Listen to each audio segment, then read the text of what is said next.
The universe screamed. It was not a sound that organic ears could hear, but Cyborg detected it, a cascading harmonic disruption that rippled through dimensional barriers like a stone thrown into still water.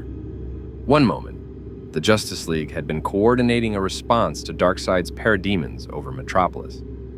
The next, reality itself seemed to fold inward, colors bleeding into impossible spectrums, and 7 of Earth's mightiest heroes found themselves pulled through a cosmic wound that should not exist. Superman felt it first, a wrenching sensation that bypassed his invulnerable body and seized something deeper. The yellow sun that had always been his constant companion vanished, replaced by unfamiliar stars. Wonder Woman's warrior instincts flared as the lasso of truth pulsed with alarm. Flash vibrated instinctively, the Speed Force crackling around him in protective lightning. Batman's cowl display erupted in error messages as every navigational system failed simultaneously. Aquaman gripped his trident, searching for water in the vacuum of space. Green Lantern's ring blazed emerald, constructing a protective bubble around the team, even as it screamed warnings about unknown spatial coordinates. And Cyborg, Victor Stone felt the mother box technology embedded in his body resonate with something vast and terrible, a harmony of power that pulled at his cybernetic consciousness like a magnet. They materialized in the void between stars, floating in the remains of what had once been a ship. Debris drifted past them, twisted metal, broken bodies, the scattered remnants of a people who had died screaming. The wreckage bore aesthetic designs none of them recognized, elegant curves mixed with brutalist functionality. "Report," Batman's voice cut through the comm channel, steady despite the impossible circumstances. Always the tactician, always focused. Ring identifies this as Sector 2814, but not our Sector 2815. Green Lantern, Hal Jordan, responded, his emerald aura illuminating the carnage around them. "We're in the right galaxy, wrong universe. Dimensional displacement." "Life signs," Superman said, his voice tight. His enhanced vision swept across the debris field. "Faint but present. 3 survivors, bearing 273 Mark IV. They're dying." He didn't wait for permission. Clark Kent had never been good at standing by while people suffered. He rocketed through the debris, cape streaming behind him in defiance of the airless void, the others following in his wake. They found the survivors clinging to a fragment of hull plating, a massive figure with golden armor and a missing eye, a younger man whose skin had an unusual blue tint, and a being that appeared to be composed of living rock. All 3 bore wounds that would have killed normal humans instantly. "Easy," Wonder Woman said, her voice carrying the gentle authority of an Amazon princess as she carefully lifted the golden-armored warrior. "We mean you no harm." The man's single eye focused on her with difficulty. When he spoke, his voice carried the weight of countless years and fresh grief. "You're too late. He's already gone, Thanos. He took the Tesseract. Half my people, the god, because surely this was a god, Diana's divine senses recognized the taste of immortal power, couldn't finish the sentence." "Who is Thanos?" Batman demanded, already recording everything, analyzing the debris patterns, the energy signatures, the weapon impacts scared into the metal. "What is the Tesseract?" "Death," the blue-skinned man whispered. "Thanos is death." Cyborg's sensors suddenly screamed in alarm. "We've got incoming. Big ship, heading Earth? Yes, a planet designated Earth, but that's impossible," Flash said, vibrating with nervous energy. "Earth's behind us in our universe. How can there be another multiverse theory?" Batman interrupted. "We're in a parallel universe. The question is whether this Earth has heroes, and whether they know what's coming." The golden-armored warrior, Thor, he would introduce himself as later, gripped Superman's arm with surprising strength. "You must warn them. Thanos comes for the stones, 6 Infinity Stones, artifacts of cosmic power older than your comprehension. He already has 2. With all 6. Thor's eye closed. With all 6, he can reshape reality itself, kill half of all life in the universe with a snap of his fingers. The Justice League exchanged glances. They'd faced world-ending threats before. Darkseid, Brainiac, the Anti-Monitor. But something about Thor's tone, the absolute devastation in his voice, carried a weight that demanded belief. "Then we stop him," Superman said simply. Because that's what heroes did. Universe didn't matter, the color of the sky didn't matter. What mattered was that people needed help. Closest planet is Earth, Green Lantern confirmed. Correction, it's called Earth here too. Third planet from its sun, nitrogen-oxygen atmosphere, technologically advanced civilization. Population 7.6 billion. Ring, Hal commanded. Scan for Green Lantern energy signatures. The ring pulsed, searching. No Green Lantern Corps presence detected in this sector. That was wrong. Deeply, fundamentally wrong. Every inhabited sector had at least one lantern. Unless this universe might not have a core, Cyborg said quietly, processing the implications. Which means whatever cosmic protections we're used to might not exist here. Batman's jaw tightened beneath his cowl. Then this Earth is vulnerable. Aquaman, help me stabilize these survivors. Diana, work with Cyborg to analyze the energy signatures from this Tesseract. We need to understand what we're dealing with. Superman, Flash, Hal, scout ahead to Earth. If there are heroes there, we need to establish contact before Thanos arrives. And if they're hostile?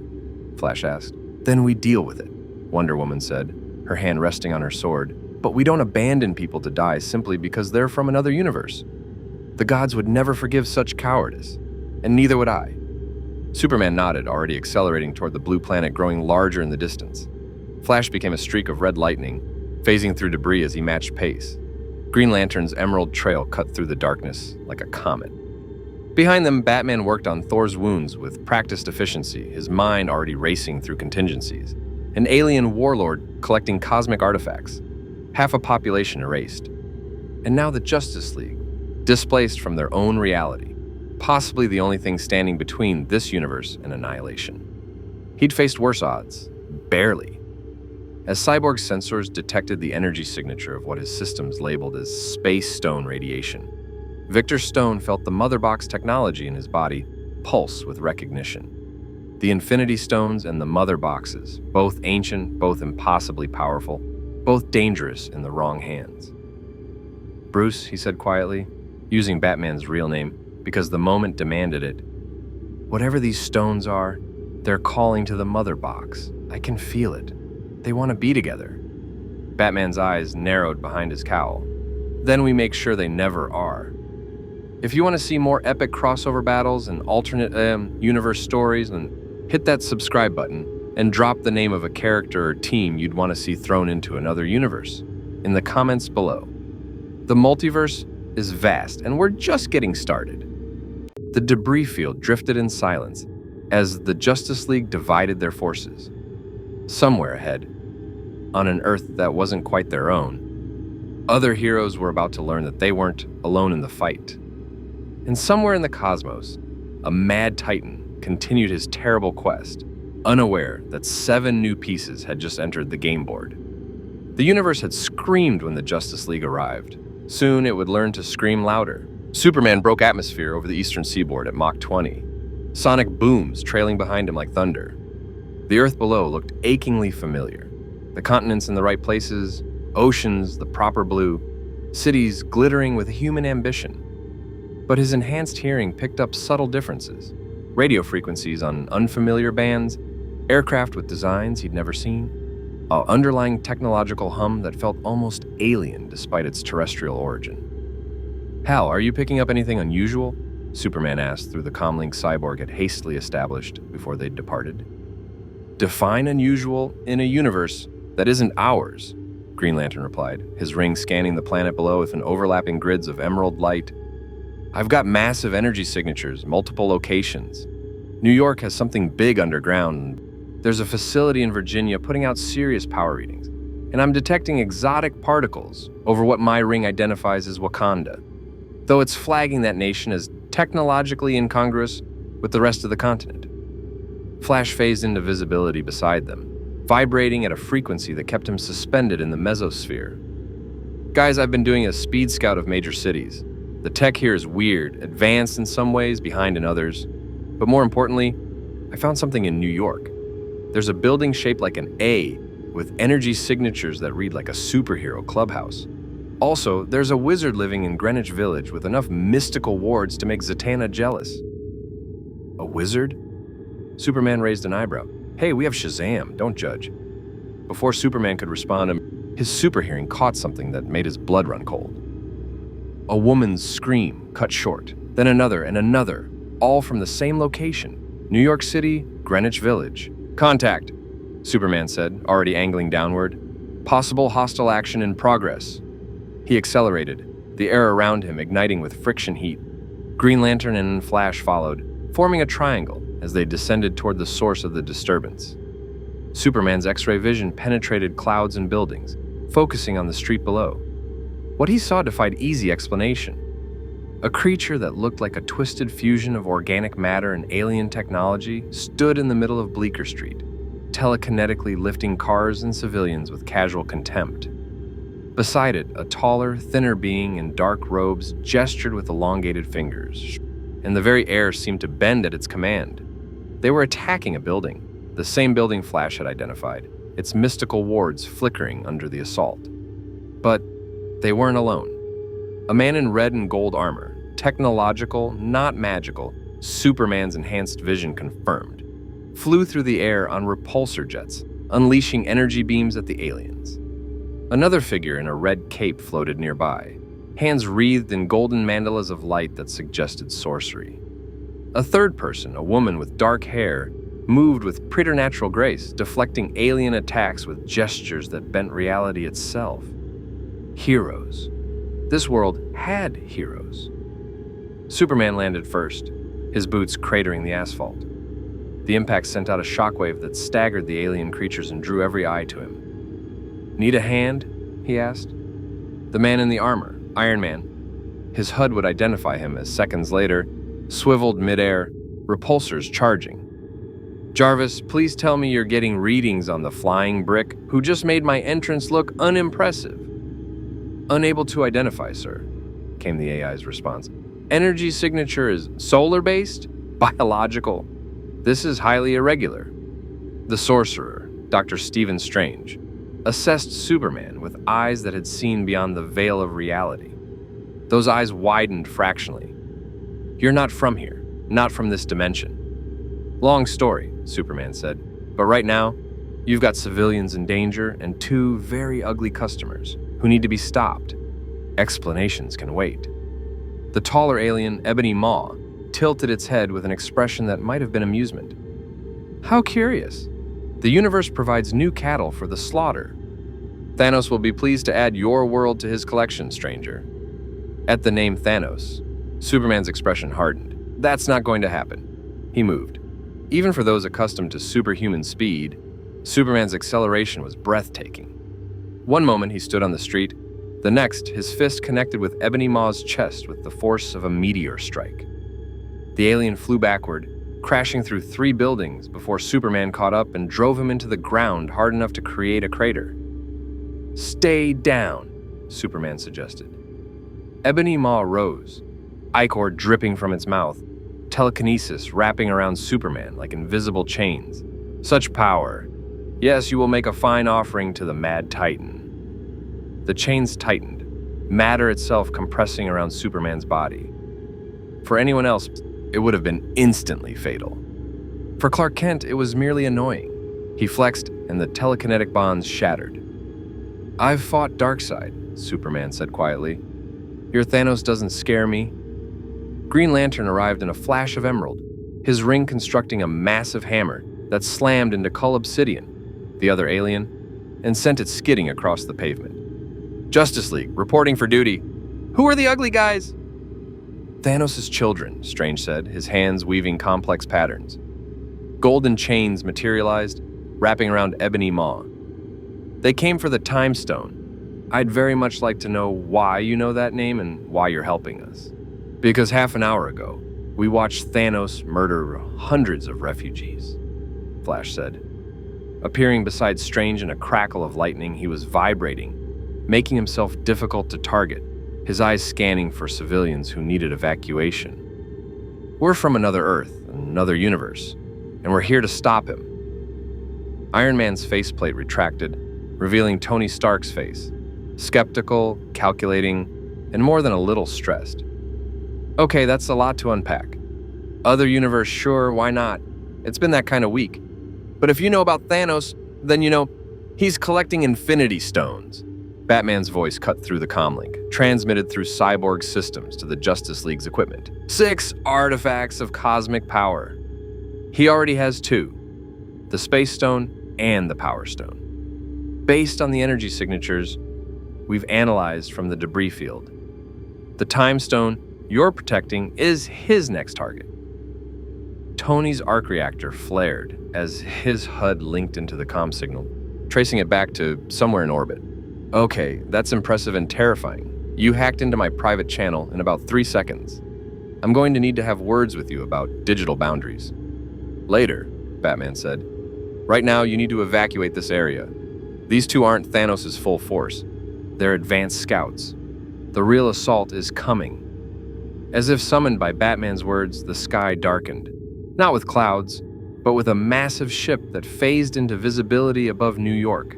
A Q ship designed to inspire terror and awe in equal measure. Wonder Woman's voice joined the channel, calm and commanding. Superman, the Asgardian survivor, Thor, is conscious. He confirms these are Thanos' servants, the Black Order, and he says if they're here, Thanos cannot be far behind. Then we need to get that stone somewhere safe, Strange said, his cape billowing as mystical energy crackled around him. Somewhere Thanos can't reach. No, Superman said firmly, his eyes tracking the descending ship. Running won't help. Thor said Thanos already destroyed the Asgardians, refugees who were fleeing. He'll hunt you across the universe if he has to. We need to make our stand here, together, with every advantage we can muster. Tony studied Superman for a long moment. The Kryptonian stood in a crater of his own making, cape flowing despite the lack of wind, an expression of absolute certainty on his face. He looked like the propaganda posters from World War II, heroic, noble, impossibly idealistic. God help him, Tony wanted to believe it. Jarvis, get me a line to Steve Rogers, Tony said. Tell him we've got a situation. Also see if you can reach Banner in Edinburgh, Romanoff, wherever she is, and Vision at the compound. We're going to need everyone. Already on it, sir. Though I should mention that Mr. Rogers is currently in Scotland, with Ms. Romanoff and Mr. Wilson. Of course he is. Why would anything be simple? Tony turned back to Superman. Okay, flying brick from another universe. Here's the situation. We've got about 6 minutes before that ship decides to get serious about taking this stone. You want to fight? Fine, but we do it smart, we do it coordinated, and somebody better explain to me real quick what the Justice League brings to this party. Green Lantern grinned. How about the strongest willpower in 2 universes? The fastest man alive times infinity. A princess trained by the gods of war, the world's greatest detective, an Atlantean king, a living mother box, and... He gestured to Superman. Him. He once moved a planet on a Tuesday. Flash nodded enthusiastically. It was actually pretty casual for him. Tony blinked. You moved a planet. It was a small planet, Superman said modestly. And it was Wednesday. Despite everything, the aliens, the cosmic threat, the impossibility of the situation, Tony Stark laughed. It was a short, sharp sound, but genuine. Okay, I can work with this. Strange, how long can you keep that time stone protected? As long as necessary, Strange replied, though his hands never stopped weaving defensive spells. Though I should mention that using it against Thanos could fracture causality in ways we can't predict. Then we don't use it, Wonder Woman said, descending from the sky with Aquaman beside her. She landed with grace that made even Tony's engineering prowess seem crude by comparison. We fight with steel and strength, as warriors have since the dawn of time. Aquaman surveyed the battlefield with a king's eye. Where's the nearest water source? I'm less effective on land, but if you can get me to an ocean or reservoir... East River, 3 blocks, Flash said. I can have you there and... The Q-ship fired. A beam of coherent energy lanced down from the vessel, aimed directly at Strange. Superman moved faster than thought, interposing himself between the sorcerer and the blast. The energy washed over his invulnerable body, dissipating harmlessly. "Okay," Superman said, his eyes beginning to glow red. "No more warnings." His heat vision lanced upward, twin beams of focused solar energy that punched through the Q-ship's hull like tissue paper. Explosions blossomed along the vessel's flank, and it began to list. "All teams, converge on New York," Batman's voice commanded through the channel. "This is where we make our stand. Cyborg, what's the status on those cosmic energy signatures Hal detected?" "One's moving," Cyborg responded. "Fast. Heading for Edinburgh, Scotland. I'm detecting another energy signature there. Matches the frequency of the Mind Stone, based on data I pulled from Thor's damaged ship computer." Tony's expression went cold. "Vision. They're going after Vision." "Then we split up," Batman said. "Half the League goes to Scotland, half stays in New York. We protect both stones, coordinate our defense, and when Thanos arrives, we hit him with everything we have from 2 universes." "I'm going to Edinburgh," Tony said immediately. "Vision's one of ours. He needs the best people for the job," Batman interrupted. "Wonder Woman, Flash, Aquaman, take Iron Man and get to Scotland. Superman, Green Lantern, stay in New York with Doctor Strange. Cyborg and I are bringing the Asgardian survivors down to coordinate intelligence. Everyone clear?" There was a moment of tension. Tony Stark wasn't used to taking orders, especially from a voice on a comm channel. But there was something in Batman's tone, cold competence, tactical clarity, that reminded him uncomfortably of himself. "Fine," Tony said, "but when this is over, we're having a very long conversation about chain of command." "When this is over," Batman replied, "we'll see if any of us survive." The team split, heroes from 2 universes, coordinating with a precision born of necessity. As Flash grabbed Tony and Aquaman and became a streak of lightning racing towards Scotland, and Wonder Woman took to the sky, Superman turned to Doctor Strange. "So," Superman said, "you're a sorcerer." "Something like that." Strange's eyes glowed with eldritch power. "And you're an alien who looks human but punches like a collapsing star." "Something like that," Superman agreed. "Think you can teach me a spell or 2 before the bad guys show up?" Strange almost smiled. "I think we're going to need something stronger than spells, Superman. We're going to need a miracle." Green Lantern landed beside them, his ring already constructing defensive barriers around the sanctum. "Then it's a good thing the universe just gave you 7 of them." The sky above New York darkened further. In the distance, sirens wailed. And somewhere in space, a mad Titan continued his inexorable march toward Earth, unaware that the game had changed. The Justice League had entered the war, and they'd never learned how to lose. The Avengers compound in upstate New York had seen better days. Rhodey War Machine sat in the conference room, reviewing reports on the ongoing Sokovia Accords situation, when every screen in the facility simultaneously flashed red. "Friday. What am I looking at?" he asked, standing immediately. "Colonel Rhodes, we have multiple situational alerts. Mr. Stark has engaged hostile forces in Manhattan. Satellite imagery shows significant structural damage to Greenwich Village, and..." The AI paused in a way that suggested even artificial intelligence could be stunned. "We have unidentified persons in the upper atmosphere requesting permission to land. They're accompanying what appears to be Asgardian life signs." "Asgardians? As in Thor? Similar energy signatures, yes. However, the unidentified persons are unprecedented. One appears to be wearing a bat costume and piloting a spacecraft of unknown origin. Another is half human, half machine, and is actively interfacing with our satellite network without authorization." Rhodey's hand moved toward his armor. "Are they hostile?" "Unclear. They're requesting immediate contact with whoever leads Earth's heroes, and claim to have intelligence on an imminent cosmic threat. Mr. Stark has apparently already encountered their associates in Manhattan." "Of course he has," Rhodey sighed. "Clear them for landing on Pad 3. Full defensive protocols. And get me a line to Ross. No, belay that. If Tony's already working with them, Ross will just complicate things. Where's Banner?" "Dr. Banner is currently in Edinburgh, Scotland, with Ms. Romanoff. They are..." "Colonel Rhodes, I'm detecting combat signatures at their location. Energy weapons, enhanced strength combatants. Get them back up. Now! Rhodey was already moving toward his armor. And somebody tell me what the hell is happening to our planet today. In Edinburgh, Bruce Banner had been having a relatively pleasant afternoon discussing quantum mechanics over coffee when the window exploded inward and a being that looked like it was made from spare spaceship parts attacked him with a spear the size of a small tree. Natasha Romanoff moved immediately, tackling Bruce out of the blade's path while drawing her widow's bites in one fluid motion. The electrical charges hit the attacker, Proxima Midnight, and did absolutely nothing. Bruce, now would be a great time, Natasha said, firing again while civilians screamed and scattered. I can't. The other guy won't come out. I've been trying for 2 years. A trident punched through Proxima Midnight's torso from behind. Aquaman lifted the alien off her feet with a warrior's efficiency, his Atlantean weapon gleaming with otherworldly light.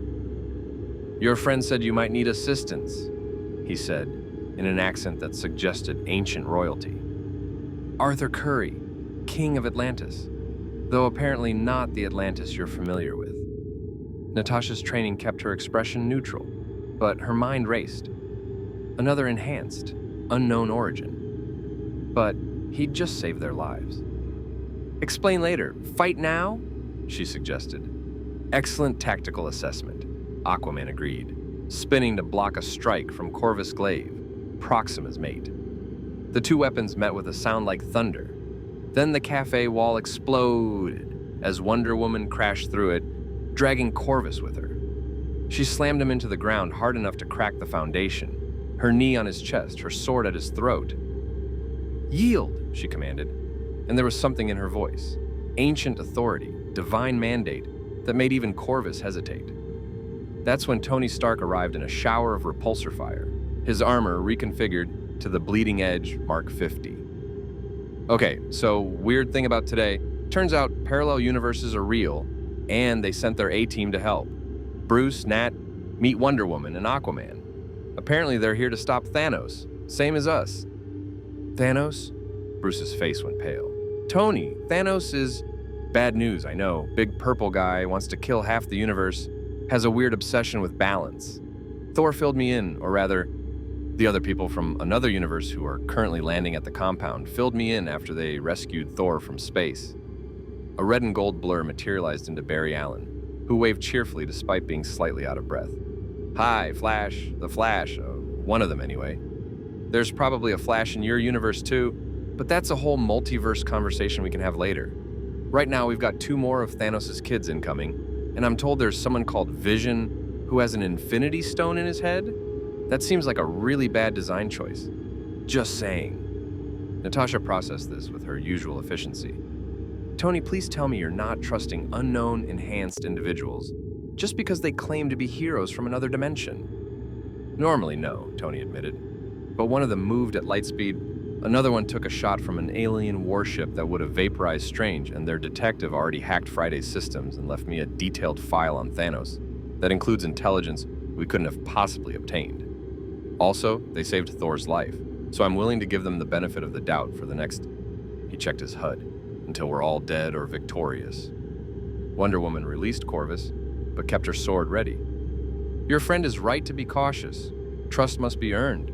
But I am Diana of Themyscira, daughter of Hippolyta, and I give you my word as an Amazon that we are here to fight alongside you, not against you. There was something about the way she spoke, formal, archaic but absolutely sincere, that made Natasha's instincts quiet. This woman was a warrior. More than that, she was a soldier with a code. Okay, Natasha said, but I'm still keeping my eye on you. I would expect nothing less, Diana replied with a slight smile. Bruce was staring at Flash. You're vibrating through time-space. Your molecules are oscillating at a frequency that should tear you apart, but somehow you're stable. How? Speed Force, Barry explained. It's like a universal constant in my dimension, but I'm not sure if it exists here, which is why I'm being really careful about going too fast. Don't want to accidentally punch a hole in your universe's fabric or anything. That's a thing that can happen? Tony asked. Happened once, long story. Involved my evil twin from the future. Of course it did. An explosion rocked the street as Proxima Midnight tore free from Aquaman's trident. Black blood streaming from the wound, she whistled. A piercing alien sound, and Corvus Glaive rolled away from Wonder Woman with inhuman speed. "The vision will be ours," Proxima snarled, "and the Mind Stone will return to its rightful master." "Vision's not here," Tony said, his repulsors charging. "And even if he was, you'd have to go through all of us." A massive circular portal opened behind Tony, sparks of orange light tracing its circumference. Through it stepped Captain America, flanked by Black Widow, another Natasha, Sam Wilson in his Falcon gear, and a man with a silver arm that gleamed with impossible craftsmanship. Steve Rogers took in the scene with a soldier's assessment: aliens, destruction, Tony in his armor, and 3 individuals he'd never seen before who were clearly enhanced.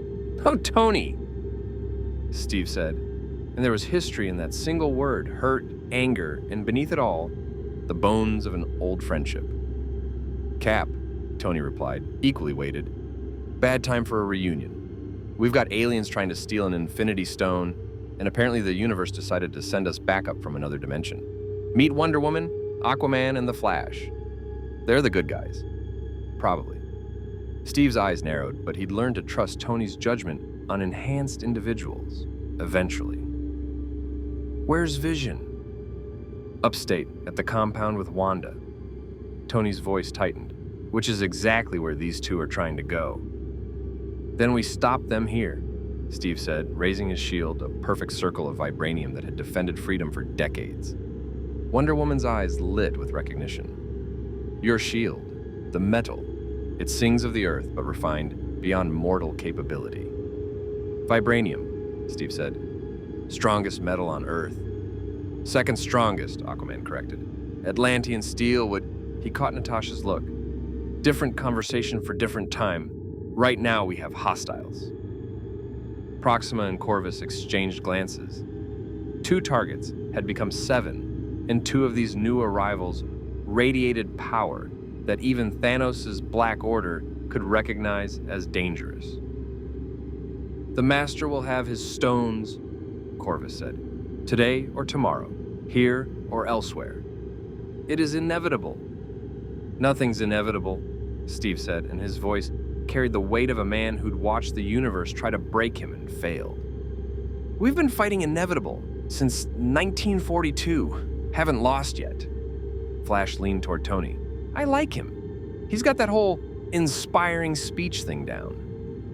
"You should hear his pep talks," Tony muttered. "They're aggressively optimistic." The fight erupted with savage intensity. Proxima Midnight moved like liquid death, her spear seeking gaps in defenses with predatory precision. Corvus Glaive's weapon could cut through nearly anything, and he knew it, using the blade to deadly advantage. But they'd never fought anyone like the Justice League. Wonder Woman met Proxima's spear with her bracers, the collision sending out shockwaves that shattered nearby windows. Her Amazonian training, 3,000 years of combat refinement, read Proxima's attacks like a language. Block, parry, riposte. Each movement was efficiency perfected. Aquaman fought Corvus with the fury of ancient Atlantis, his trident moving in patterns that suggested entire armies had died learning to fear that weapon. When Corvus's blade came too close, Arthur simply grabbed it with his bare hand. The king of Atlantis could withstand pressures that would crush steel, and headbutted the alien hard enough to crack his helmet. Flash evacuated civilians at speeds that made them appear frozen, plucking people from danger before they even realized they'd been at risk. He circled the battle in a perimeter of lightning, ready to intervene at fractional second notice. Tony and Rhodey, who'd arrived via maximum velocity flight, provided aerial support. Their repulsors coordinated in targeting patterns that Friday calculated faster than human thought. Steve's shield flew in perfect arcs, each throw precisely calculated to exploit openings. Sam harassed from above, his Red Wing drone providing tactical data. Natasha and the other Natasha, still weird, worked in unsettling synchronization, widow's bites and precise strikes targeting alien weak points. And Bruce Banner, still fighting his own war with the Hulk, provided something equally valuable: tactical analysis. His scientific mind processed the aliens' fighting styles, their technology, their objectives, feeding data to Friday that became actionable intelligence for everyone else. "They're not trying to win," Bruce said suddenly, loud enough for everyone to hear. "They're stalling, buying time." "For what?" Steve demanded, slamming his shield into Proxima's face. The answer came from above. Another Q ship descended, this one larger than the vessel over New York. Its shadow fell across Edinburgh like a judgment. Through the speakers came a voice that seemed to vibrate with cosmic inevitability. "This is for Thanos," the voice announced. "Surrender the Mind Stone, and your deaths will be swift." Tony's HUD lit up with threat assessments. "Friday, please tell me we have backup. Reinforcements are en route from Wakanda, sir. King T'Challa is scrambling his forces. ETA 15 minutes. "We don't have 15 minutes, Tony said. "Then we buy time," Wonder Woman said, her lasso of truth already spinning. She hurled it skyward, and impossibly, it wrapped around the Q ship's hull. Diana set her feet, braced and pulled. The ship lurched. "By Zeus," Aquaman breathed, even as he drove his trident through Corvus's shoulder. "She's actually..." "Yeah, she does that," Flash said, appearing beside him in a crackle of lightning. "Once saw her lasso the moon. Don't ask me how the physics worked." Steve stared as Wonder Woman, teeth gritted with effort, actually pulled a spacecraft the size of a city block toward the ground. "Tony, please tell me we can recruit her. Pretty sure she's not from our universe, Cap, but I'll add her to the wish list." The Q-ship's weapons charged, targeting Diana directly. Before it could fire, a streak of red and blue slammed into its flank from above. Superman had arrived. He'd covered the distance from New York to Edinburgh in seconds, heat vision carving through the ship's hull like a knife through butter. Explosions rippled across its surface, and the vessel began to list. "Sorry I'm late," Superman said, landing beside Wonder Woman and adding his strength to hers. Together, they pulled the Q-ship from the sky, its engines screaming in protest. "Had to help Green Lantern set up a defense perimeter around New York. Strange is safe, the Time Stone is secure, and Batman says hi. Also, he wants tactical data on your aliens." Steve stared at this new arrival. Red cape, blue suit. The kind of entrance that suggested either supreme confidence or insanity. "Who?" "Superman," Tony supplied. "He moved a planet. Wednesday, allegedly. Tuesday." Superman corrected with a slight smile, then slammed the Q-ship into the ground with enough force to crater the street. And it was a small planet. Inside the downed ship, systems failed. Emergency protocols activated. And two of the Black Order, Proxima Midnight and Corvus Glaive, recognized that this battle had turned against them. Proxima triggered the recall beacon. In a flash of alien transporter technology, she and Corvus vanished, leaving only scorched pavement and the fading echo of their threat. "The Mad Titan comes," Proxima's voice echoed from the dying ship. "And when he arrives, you will all kneel." Superman's eyes glowed red. "We don't kneel." At the Avengers compound, Batman's stealth ship, the Flying Fox, landed with barely a whisper. The boarding ramp lowered, and out stepped a figure that made every defensive system scream warnings. A man in a bat-themed tactical suit, carrying himself with predatory grace, followed by a cybernetic individual whose body was an impossible fusion of man and machine. Thor stumbled out after them, his injuries partially healed but still visible. Behind him came Rocket Raccoon and the teenage Groot, both of whom had been recovered from the debris field. Rhodey, in his War Machine armor, aimed every weapon system at them. "That's far enough. Identify yourselves and explain why I shouldn't light you up right now." Batman didn't slow his approach. Colonel James Rhodes, War Machine, MIT graduate, decorated combat pilot, Tony Stark's best friend, currently operating under standing orders from Secretary Ross to monitor enhanced individuals, which explains your hesitation. You're not sure if these orders apply to extra-dimensional visitors. Rhodey's finger didn't move from the trigger. "How do you know?" "Because I'm good at my job," Batman said flatly. "And because we don't have time for this. Thanos is coming to Earth. He's going to arrive within the next 48 hours, and when he does, he's going to try to collect the remaining Infinity Stones. If he succeeds, half of all life in the universe died, including everyone you've ever known or loved. Thor already told us about Thanos, Rhodey said, though he noticed the Asgardian nodding in confirmation. What he didn't tell us is why we should trust you. Cyborg stepped forward, and before anyone could react, he interfaced directly with the compound systems. Every screen activated, showing data, schematics of the Infinity Stones, tactical analyses of Thanos' forces, projected battle scenarios, vulnerabilities in Earth's defenses. Because we're the Justice League, Cyborg said, his human eye meeting Rhodey's through the helmet.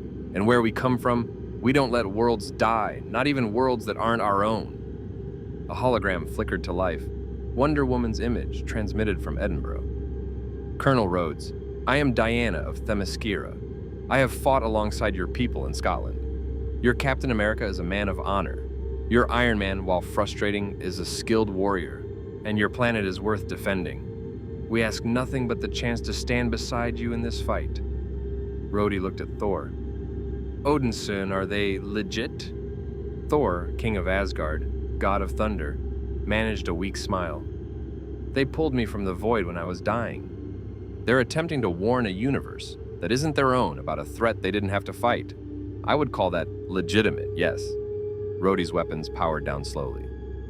Okay, you've got my attention. But we're going to have a very long conversation about boundaries, hacking, and what asking permission means. Later, Batman said. Right now, we need to coordinate defenses. Where's Vision? Inside with Wanda. Why? Because the Mind Stone in his head is Thanos' next target, Cyborg said. And we need to figure out if there's a way to remove it without killing him. Bruce Banner's voice came through the comms from Edinburgh. Did someone say something about removing an Infinity Stone from a sentient being? Because that's literally impossible. The Mind Stone is woven into Vision's consciousness. Remove it and he dies. Nothing's impossible, Batman said. We just need the right tools and the right minds. He looked at Rhodey. You have advanced technology here. Wakanda has even more advanced technology. And I have experience with alien artifacts that shouldn't exist. You're talking about surgery on an android powered by one of the most powerful objects in the universe, Rhodey said. That's not a surgery, that's playing God. No, a new voice said from the compound entrance. Vision phased through the wall, Wanda Maximoff beside him. His synthetic face was grave, the Mind Stone glowing in his forehead. That's survival. If removing the stone is possible, we must attempt it. I will not be the reason Thanos achieves his goal. Batman studied Vision with the same analytical intensity he'd once used on Brainiac technology. How much of your consciousness is dependent on the stone? Unknown, I was born from it. It's possible that I'm merely its vessel, and removing it would end my existence. It's equally possible that I've evolved beyond it, and removal would simply diminish me. Only one way to find out, Cyborg said, his sensors already scanning Vision's human physiology, but we'll need somewhere with advanced enough technology to even attempt this. Somewhere shielded, defendable, and with scientists who understand neuroscience, quantum mechanics, and vibranium engineering. Rhodey smiled slightly. I know a place. In New York, Dr. Strange stood on the roof of the Sanctum Sanctorum, the time stone pulsing beneath his magical wards. Green Lantern floated beside him, the two most powerful artifacts of their respective universes within a few meters of each other. Your ring, Strange said. It responds to willpower? Strongest will in the universe, Hal confirmed. Or in my universe, anyway. Here, I'm not sure if I'm even connected to the central power battery on OA. But the ring still works, so I'm not complaining. And my magic draws from ambient dimensional energy, Strange mused. We're both manipulating reality, just through different methodologies. Think they'd work together? Strange's eyes glowed with mystical perception. I think that's exactly what we're going to need to do when Thanos arrives. Your will and my magic, combined with Superman's power, and your Batman's tactics. He's not my Batman, Hal interrupted. Nobody owns Batman. We just work with him and hope he approves. Sounds familiar, Strange said, thinking of Tony Stark. A portal opened behind them, orange sparks tracing a circle in the air, and Wong stepped through. Stephen, we have a problem. The masters of the mystic arts are detecting a massive disturbance in the cosmic balance. Something vast is approaching Earth, Multiple signatures, massive power. Thanos? Hal asked, his ring already charging. Worse, Wong said. Thanos' ship, the Sanctuary 2. It's the size of a city, carries an army of outriders, and has enough firepower to level continents. Green Lantern's ring pulsed with information. Ring confirmed. Confirmed. Massive energy signature detected at edge of solar system. Course, Earth, ETA, 36 hours. Strange and Hal looked at each other. We need to call everyone, Strange said. Avengers, Justice League, every enhanced individual who can fight. Because in 36 hours, this becomes a war. Then we make sure it's a war we win, Hal said, his ring blazing brighter. In brightest day, in blackest night. Does your ring require you to recite poetry before battle? Strange asked. It's an oath, not poetry. And yes, your universe is very strange, says the wizard with the floating cape. Despite everything, the threat, the impossible odds, the fate of two universes hanging in the balance, both men smiled. They'd faced impossible before. This time, they'd face it together. Wakanda had never seen an assembly like this. In the war room beneath the Golden City, King T'Challa stood at the head of a table surrounded by the greatest heroes of two universes. Holographic displays showed tactical data, threat assessments, and a slowly approaching doom that appeared as a red marker on the edge of the solar system. Batman studied the room with approval. Vibranium-laced walls, quantum encryption on all communications, Wakandan technology that rivaled anything he'd seen in his own universe. These people understood operational security. Your defenses are impressive, he said to T'Challa, but they're designed to repel human armies, not an alien invasion force backed by someone who's already conquered half the known universe. T'Challa, the Black Panther, regarded Batman with the calm assessment of a king who'd fought gods. Then it is fortunate we have allies who understand such threats. My sister Shuri believes she can remove the Mind Stone from Vision without killing him. But she will need time. How much time? Tony asked, his armor retracted but ready to deploy at a thought. Shuri, barely out of her teens but with a mind that Tony immediately recognized as exceptional, pulled up holographic schematics of Vision's neural network. The Mind Stone isn't just in his head, it's woven through 2 billion neurons. It's the most elegant, complex fusion of organic and synthetic architecture I've ever seen. To separate them without catastrophic failure, she calculated rapidly. 6 hours minimum, possibly 8. We won't have 8 hours, Steve Rogers said grimly. Once Thanos knows we're trying to remove a stone, he'll accelerate his timetable. Then we don't tell him, Batman said. We fight him here, in Wakanda, where you have home field advantage. We make him come to us, force him to commit resources, and we hold the line while Shuri works. Wonder Woman stood near the window, looking out over the Wakandan landscape, the gleaming city, the vibrant forests, the warrior culture that reminded her of Themyscira. You're proposing a siege, a last stand. I'm proposing we choose our battlefield instead of letting him choose it for us, Batman corrected. Thanos is a conqueror. He's used to overwhelming opposition through superior force. We need to leverage every advantage. Wakandan technology, the Justice League's power, the Avengers' experience working together. We don't work together anymore, Natasha said quietly, and the weight of the Sokovia Accords hung in the air like a ghost. Half of us are criminals, technically.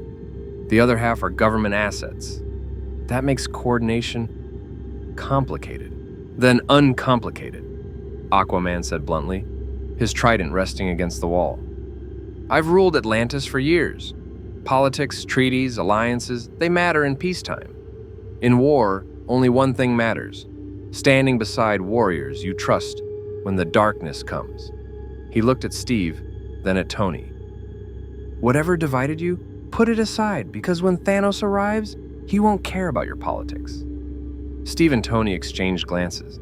There was still hurt there, still anger from the Siberian bunker, from choosing Bucky over the team, from the Registration Act and its consequences.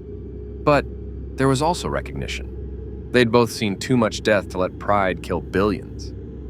We'll deal, Tony said finally, after we save the world, again. Agreed, Steve replied. Thor, his injuries mostly healed through Asgardian constitution, slammed his fist on the table. Good, because I've fought Thanos before, on his ship when he butchered my people. He's strong beyond measure, fast despite his size, and utterly without mercy. You'll need every advantage. What about his army? Rhodey asked. Intelligence says he travels with, what did Wong call them, outriders? Biological weapons, Thor confirmed. Creatures bred for one purpose, to overwhelm through numbers. They're mindless, vicious, and they never stop coming. And Thanos has millions of them. Millions, Sam Wilson repeated. That's okay, that's a lot. Wakanda's defenses can handle large-scale assaults. Okoye, general of the Dora Milaje, said with quiet confidence, our barrier shields will prevent orbital bombardment. Our warriors are the finest in the world. And if necessary, we can field additional forces. What kind of forces? Bruce Banner asked. T'Challa smiled slightly. Wakanda has resources we've kept hidden for generations. If the world needs them now, we'll deploy them. Cyborg had been interfacing with Wakanda's systems, with permission this time, and he looked up with concern. Your shields are impressive, but they're designed for terrestrial threats. Thanos' ship has weapons that operate on quantum frequencies. If he targets the shield generators directly, you'll have maybe 10 minutes before they fail. Then we make sure he doesn't have 10 minutes, Batman said. He activated his own holographic display, showing a tactical overlay of Wakanda's terrain. We create multiple defensive lines. First line, the barrier. When, not if, it fails. Second line, your warriors, supported by Avengers and Justice League members who excel at crowd control. Third line, heavy hitters, focus on Thanos directly.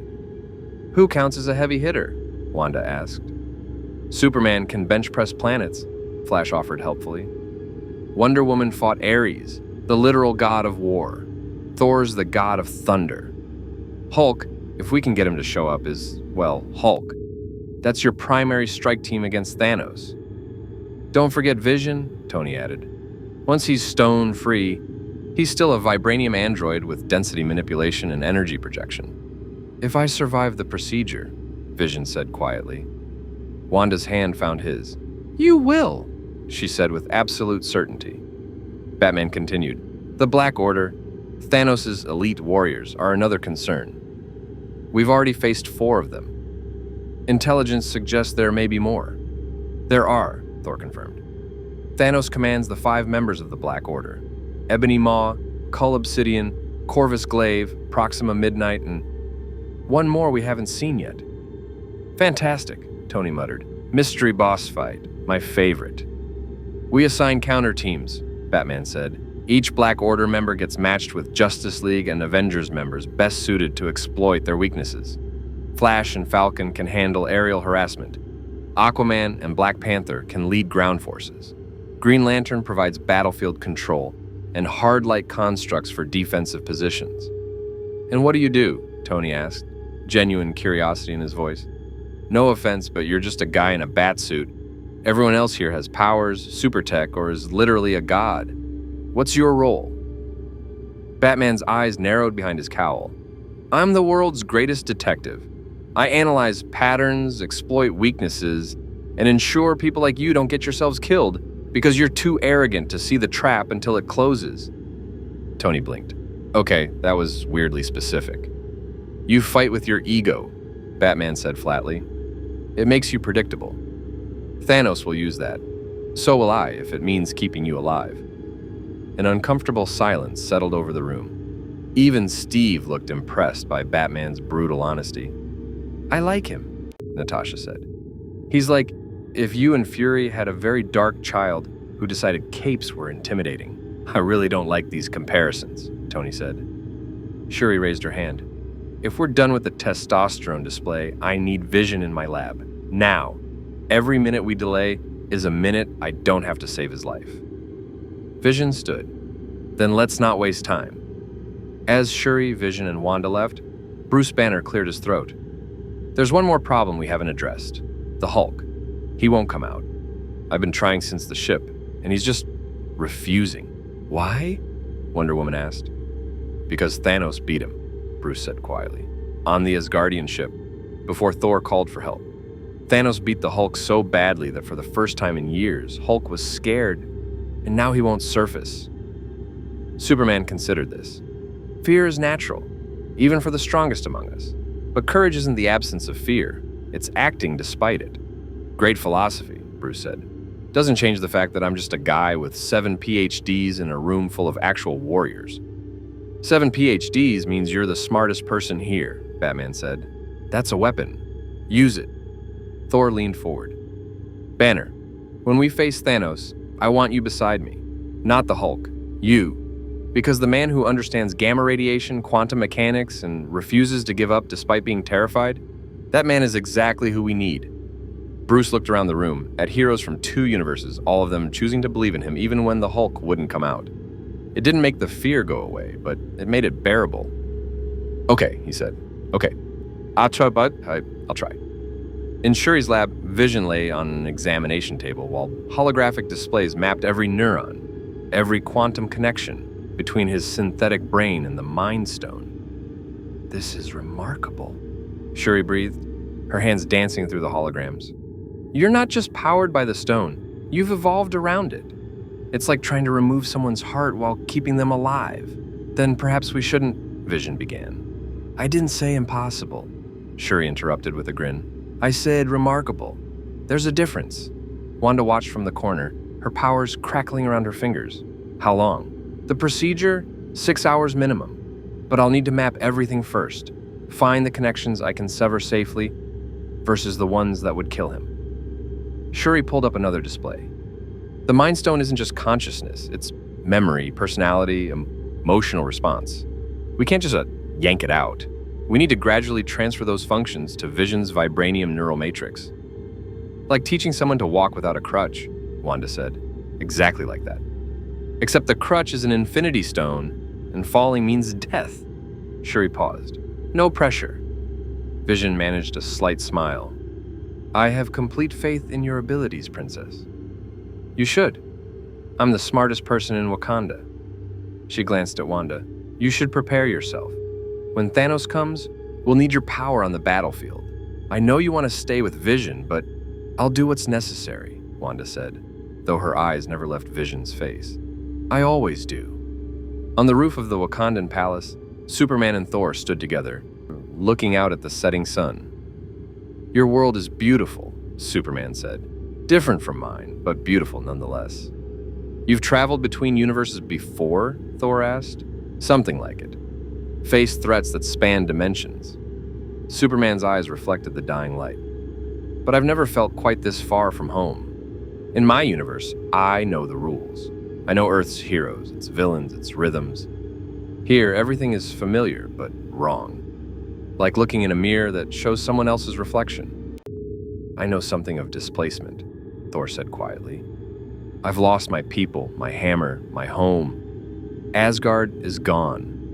My brother is dead, again. My father passed into legend. And I'm supposed to be king of, what, a handful of refugees and a ship full of corpses? You're king of a people who survived, Superman corrected. That matters.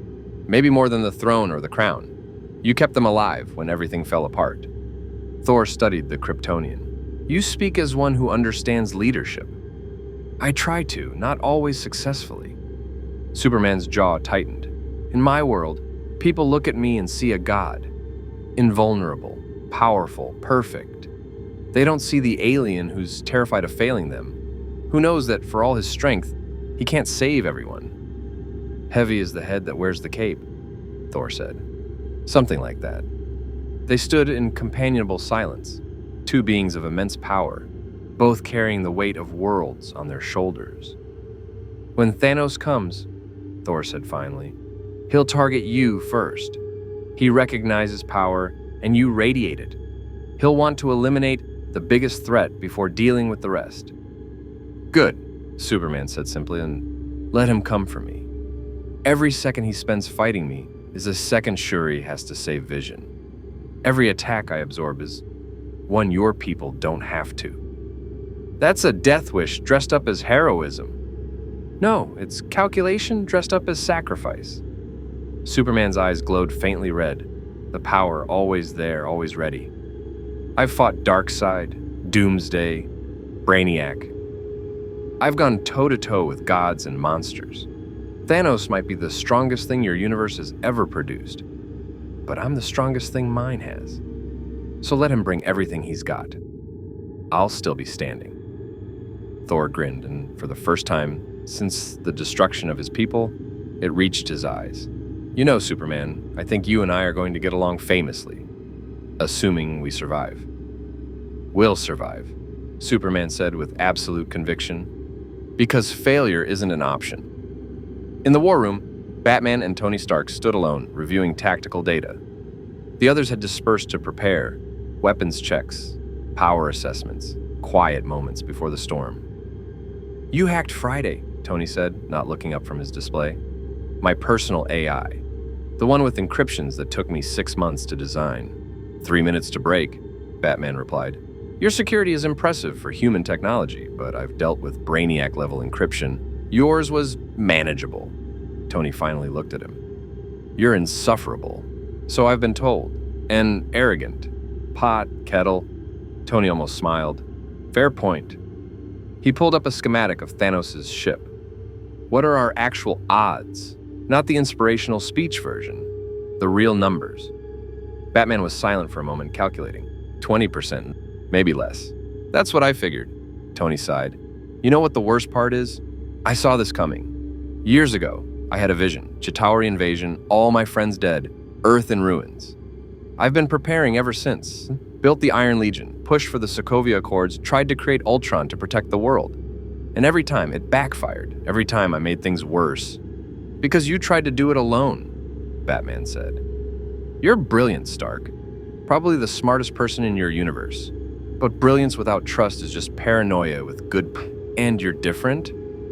No, Batman admitted. I'm exactly the same. I plan for everything, trust no one completely, and prepare for the worst-case scenario, but I learned painfully that some threats are too big for one person, even one as prepared as me. Tony considered this. So what, we hold hands and hope for the best? No, we combine our strengths, cover each other's weaknesses, and fight with everything we have. You're a futurist. You see what's coming and build for it. I'm a detective. I find the pattern in the chaos and exploit it. Superman's our hammer. Wonder Woman's our sword. Steve's our shield. Together we might be enough. Might be. It's better odds than alone. Tony nodded slowly. Okay, Dark Knight. Let's see if your detective skills are as good as advertised. What's Thanos' weakness? His conviction, Batman said immediately. He believes he's right. Genuinely believes that killing half the universe is merciful, necessary, even noble. That kind of zealotry is armor against doubt, but it's also a blindness. He won't see alternatives because he can't conceive of being wrong. So we make him doubt. No, we make him see that his perfect plan has a flaw. Us. We're the variable he didn't account for. 7 heroes from another universe, arriving at exactly the moment to disrupt his grand design. If we can make him believe that fate itself opposes him, that the universe is rejecting his vision, Batman's eyes gleamed behind the cowl, then he might make a mistake. And one mistake is all we need. Tony stared at the man in the bat costume, and for the first time, he understood why Superman, Wonder Woman, and the others followed him. It wasn't the costume or the gadgets or even the tactical brilliance. It was the absolute refusal to accept defeat. The certainty that every enemy had a weakness and the patience to find it. You're kind of terrifying, you know that? Good, Batman said. Thanos should be terrified too. As night fell over Wakanda, the heroes made their final preparations. Weapons were checked, powers were tested, strategies were refined. In the medical bay, Bruce Banner stared at his reflection, pleading silently with the Hulk to surface. The Green Giant remained stubbornly absent. In the training grounds, Steve Rogers and Wonder Woman sparred, their fighting styles. One modern military precision, one ancient Amazonian grace, complementing each other perfectly. In the armory, Aquaman admired Wakandan weapons, while Okoye explained their capabilities. 2 warriors from vastly different cultures finding common ground in the language of combat. In the sky above, Green Lantern and Falcon flew patrol patterns, their easy banter disguising the tension both felt. In the palace, Flash vibrated nervously while Black Widow cleaned her weapons with mechanical precision, neither acknowledging how similar their coping mechanisms were. And in the command center, T'Challa stood with his sister, watching the holographic display as the red marker, Thanos' ship, crept ever closer. "Shuri," he said quietly, "if this goes wrong—" "It won't," she interrupted, "because I'm the smartest person in Wakanda, remember? And the most modest. That too." T'Challa smiled despite everything. "When did my little sister become so fearless?" "When my big brother showed me that Wakanda stands for something bigger than borders or tradition. We stand for hope." She looked at the approaching threat, and hope doesn't surrender. The red marker continued its inexorable approach. 34 hours until contact. The greatest heroes of two universes prepared for war. And somewhere in the darkness between stars, Thanos smiled, sensing the stones calling to him like lost children. Soon he would have them all.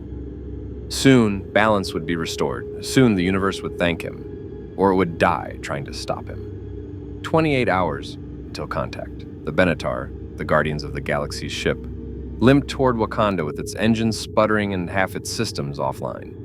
Inside, Peter Quill argued with Rocket Raccoon about navigational protocols, while Mantis tried to mediate, and Drax simply sharpened his knives. They'd received the distress beacon from Thor, or rather, from the people who'd saved Thor, and had immediately changed course. Now, as Earth grew larger in the viewport, Rocket couldn't shake the feeling they were flying into a meat grinder. "I am Groot," Groot observed, which roughly translated to "that's a lot of ships." He was right. Surrounding Earth was a defensive perimeter that hadn't been there when they'd last passed through the sector.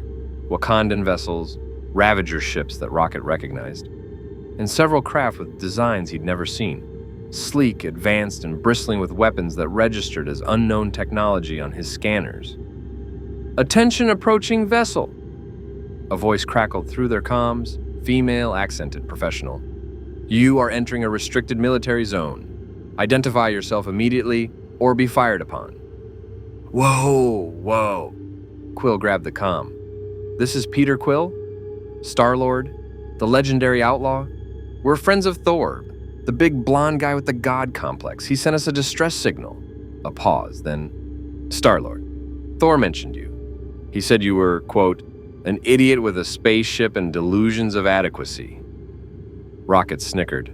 "I like this lady already." "He said that with affection," Quill protested. "He really didn't," the voice replied. "But you're cleared for landing. Coordinates transmitting now. Welcome to Wakanda, Guardians. Try not to break anything." Batman watched the Guardians' ship land from the command center, his analytical mind already cataloging everything. Outdated engines, jury-rigged repairs, weapon systems that were more enthusiasm than efficiency. But the crew that emerged was interesting. A human who dressed like a refugee from 1980s Earth. A cybernetically enhanced raccoon carrying a weapon that registered as capable of destroying a tank. A walking tree. A woman with antennae that his cowl's sensors indicated were empathic receptors. And a warrior whose skin bore scarification patterns suggesting a deeply violent past. "They look like a band of misfits," Okoye observed beside him. "The best teams usually do," Batman replied. Thor met them on the landing pad, and the reunion was immediate and enthusiastic, which meant Thor lifted Rocket by the scruff and laughed, while the raccoon cursed colorfully. "Rabbit, you came." "I'm not a rabbit, you overgrown. Put me down." "I am Groot." "Yeah, I missed him too, but don't tell him that." Tony arrived in his armor, faceplate up, studying the new arrivals. "Okay, so we've got a talking raccoon with a gun, a tree that says 3 words, and a guy who looks like he raided a thrift store. This is either the best backup ever or the universe's worst joke." "We prefer diverse skill sets," Quill said, extending his hand. "Peter Quill. You must be the local superhero team Thor mentioned. Tony Stark, Iron Man, genius, billionaire, philanthropist, and currently very stressed about the alien warlord heading our way. Thanos." Quill's expression darkened. "Yeah, we've had encounters with his forces. He's been hunting the Infinity Stones for years. Didn't think he'd actually find them. He's found 4, Batman said, stepping forward. Quill jumped slightly. He hadn't even noticed the figure in black materialize from the shadows. Power, space, reality, and the soul. The Time Stone is here on Earth, protected by a sorcerer in New York, and the Mind Stone is currently being removed from an android in this facility. Wait, you're removing an Infinity Stone? Rocket's ears perked up. That's insane. Those things are woven into quantum fabric. You can't just yank them out. Sure he can, T'Challa said, arriving with his usual regal bearing. If anyone in the universe can separate the stone from Vision without killing him, it's my sister. Must be one hell of a sister, Quill said. She is, T'Challa replied with quiet pride. Drax studied Batman with his typical lack of subtlety. You are very small and have no visible weapons. Why do the others fear you? Because I don't need to be big or armed to be dangerous, Batman said flatly. Drax nodded slowly. I respect this. You must be very good at stabbing people when they are not looking. Something like that. Mantis touched Drax's arm. He is not joking. This one's emotions are complicated. I sense determination, grief, and something else. A darkness that... She pulled her hand back quickly. You have seen terrible things. Everyone here has, Batman said, though his voice carried the weight of Gotham's alleyways, dead Robins, and a war that never ended. The question is whether you're ready to see more. Because when Thanos arrives, it's going to be worse than anything you've encountered. We've fought Ronan the Accuser, Quill said. Ego the Living Planet. We once stopped a fleet of sovereign drones from destroying half the galaxy. We're ready. Good, Superman said, descending from the sky to land beside them. The Guardian stared. Quill actually took a step back. Because we're going to need every fighter we can get. Okay, Quill said slowly. Who's the cape with the god-tier entrance? Superman, Tony supplied. From another universe. He's exactly as powerful as he looks. Which is very powerful, Mantis said, her empathic senses nearly overwhelmed. I sense hope? Yes, hope. And so much hope it's almost painful. And beneath it, loneliness. He's very far from home. Superman's expression softened. Perceptive? Yes, I am. But right now, home is wherever people need protecting. And right now, that's here. I am Groot. He says you remind him of someone from our universe, Rocket translated. A titan named Kronos. Crazy powerful, wore a cape, fought for justice. I'd like to meet him someday, Superman said. Assuming we all survive this? Yeah, about that, Quill said, pulling up a holographic display from his device. We've got some intel on Thanos' ship. Its shields are adaptive. Conventional weapons won't work for long. And he's got an army of Outriders, plus the Black Order. We fought 2 of them before. They're brutal.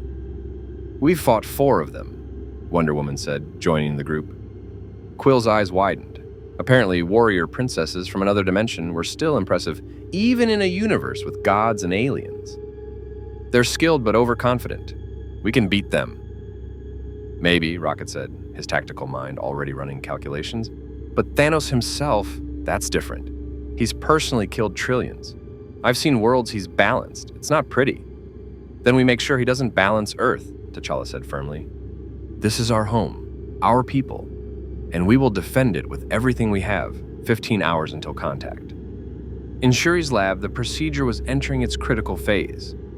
Vision lay motionless, not unconscious as synthezoids didn't sleep, but in a meditative state, while Shuri's technology painstakingly mapped and redirected neural pathways. The Mind Stone pulsed in his forehead, and with each pulse, Shuri's displays showed another connection being carefully severed and rerouted to Vision's vibranium neural matrix. 70% complete, Shuri murmured, her hands moving through holographic displays with surgical precision. Vision, I need you to focus on a memory. Something strong, emotional. Something that defines who you are. Vision's synthetic voice was distant, dreamy. Wanda. In the corner, Wanda's breath caught. Tell me about her, Shuri said, watching as emotional response patterns lit up Vision's neural map.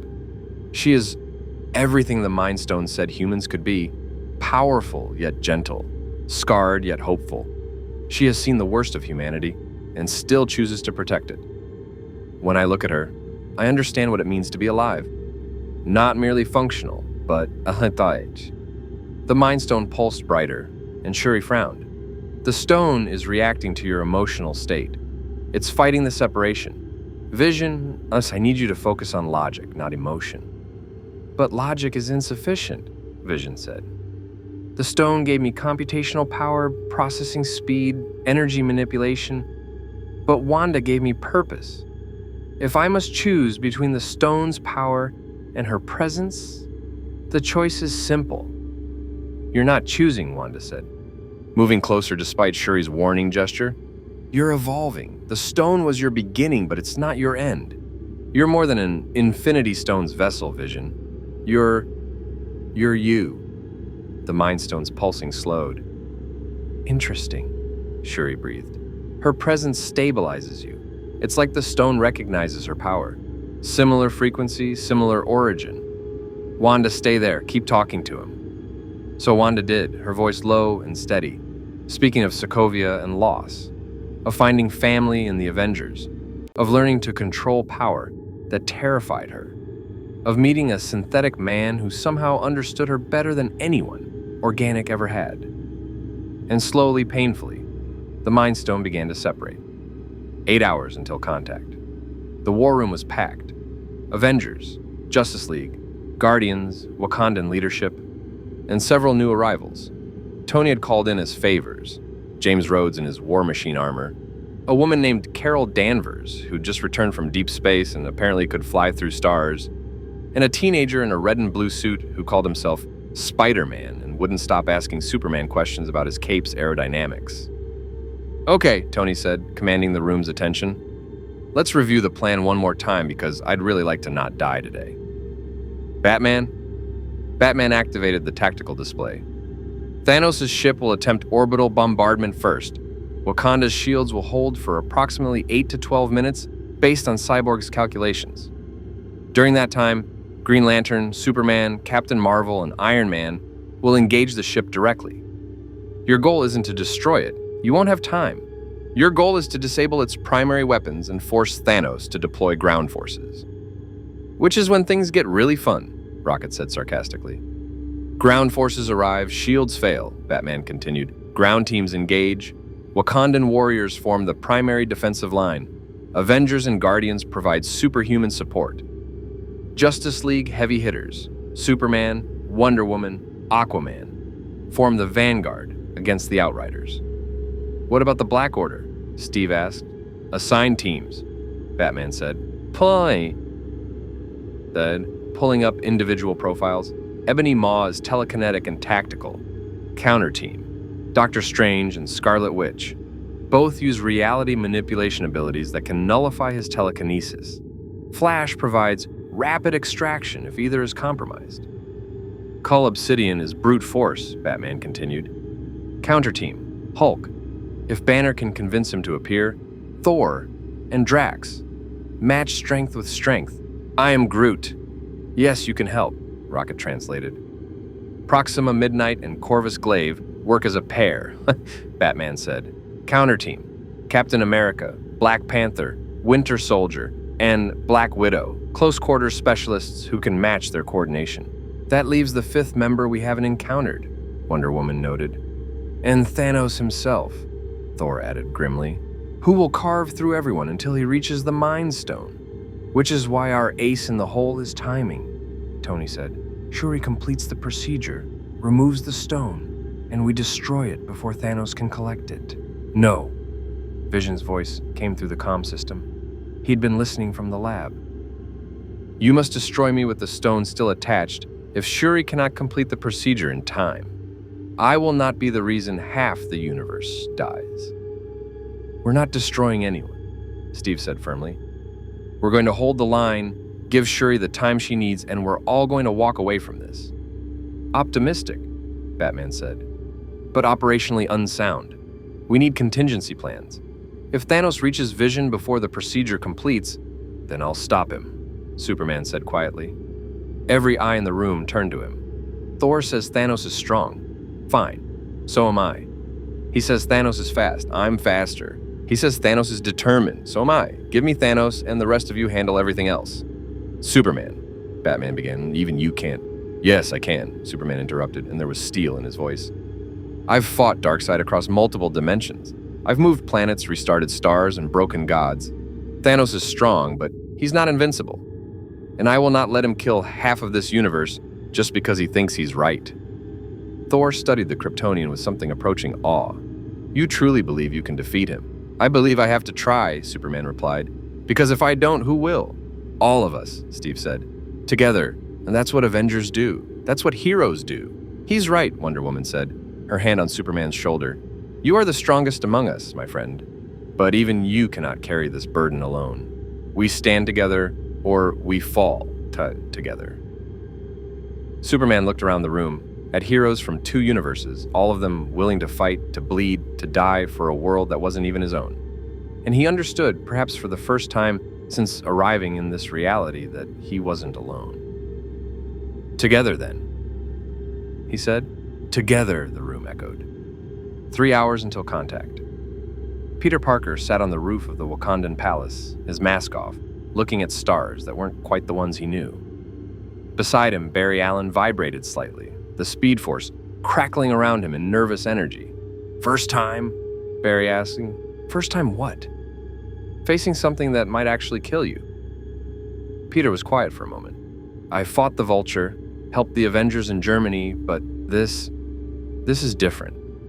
Thanos isn't just a bad guy, he's the end of everything. Yeah, Barry agreed. Kinda puts things in perspective, huh? I've faced world-ending threats before. Evil speedsters, alien invasions, reality-warping maniacs. But this feels bigger somehow. Because it's not our world, Peter said. You're from another universe, right? You could just leave, go home. Why stay? Barry considered this. Because that's not what heroes do. My mentor, the First Flash, he taught me that speed isn't about running away. It's about getting to people who need help fast enough to make a difference. Doesn't matter if they're in my Keystone City or a parallel universe's Earth. Someone's in trouble, I run toward it. Mr. Stark says the same thing, Peter said. Well, not about running, but about showing up. He says if you can do something to help and you don't, then bad things happening are partially on you. Smart man. Yeah. Peter pulled his mask back on. So I guess we show up. We show up, Barry confirmed, standing and offering his hand. Peter took it, and Barry pulled him up. And hey, if things go really wrong, I can probably vibrate us through dimensions back to my Earth. You like Italian food? My Earth has great Italian food. That's your evacuation plan? Italian food? Everyone needs priorities. Despite everything, Peter laughed. 1 hour until contact. In Shuri's lab, the final connections were being severed. The Mind Stone pulsed erratically, fighting its removal, but Shuri's hands never wavered. 95%, she breathed. Vision, stay with me. Just a little longer. Vision's optical sensors focused on Wanda.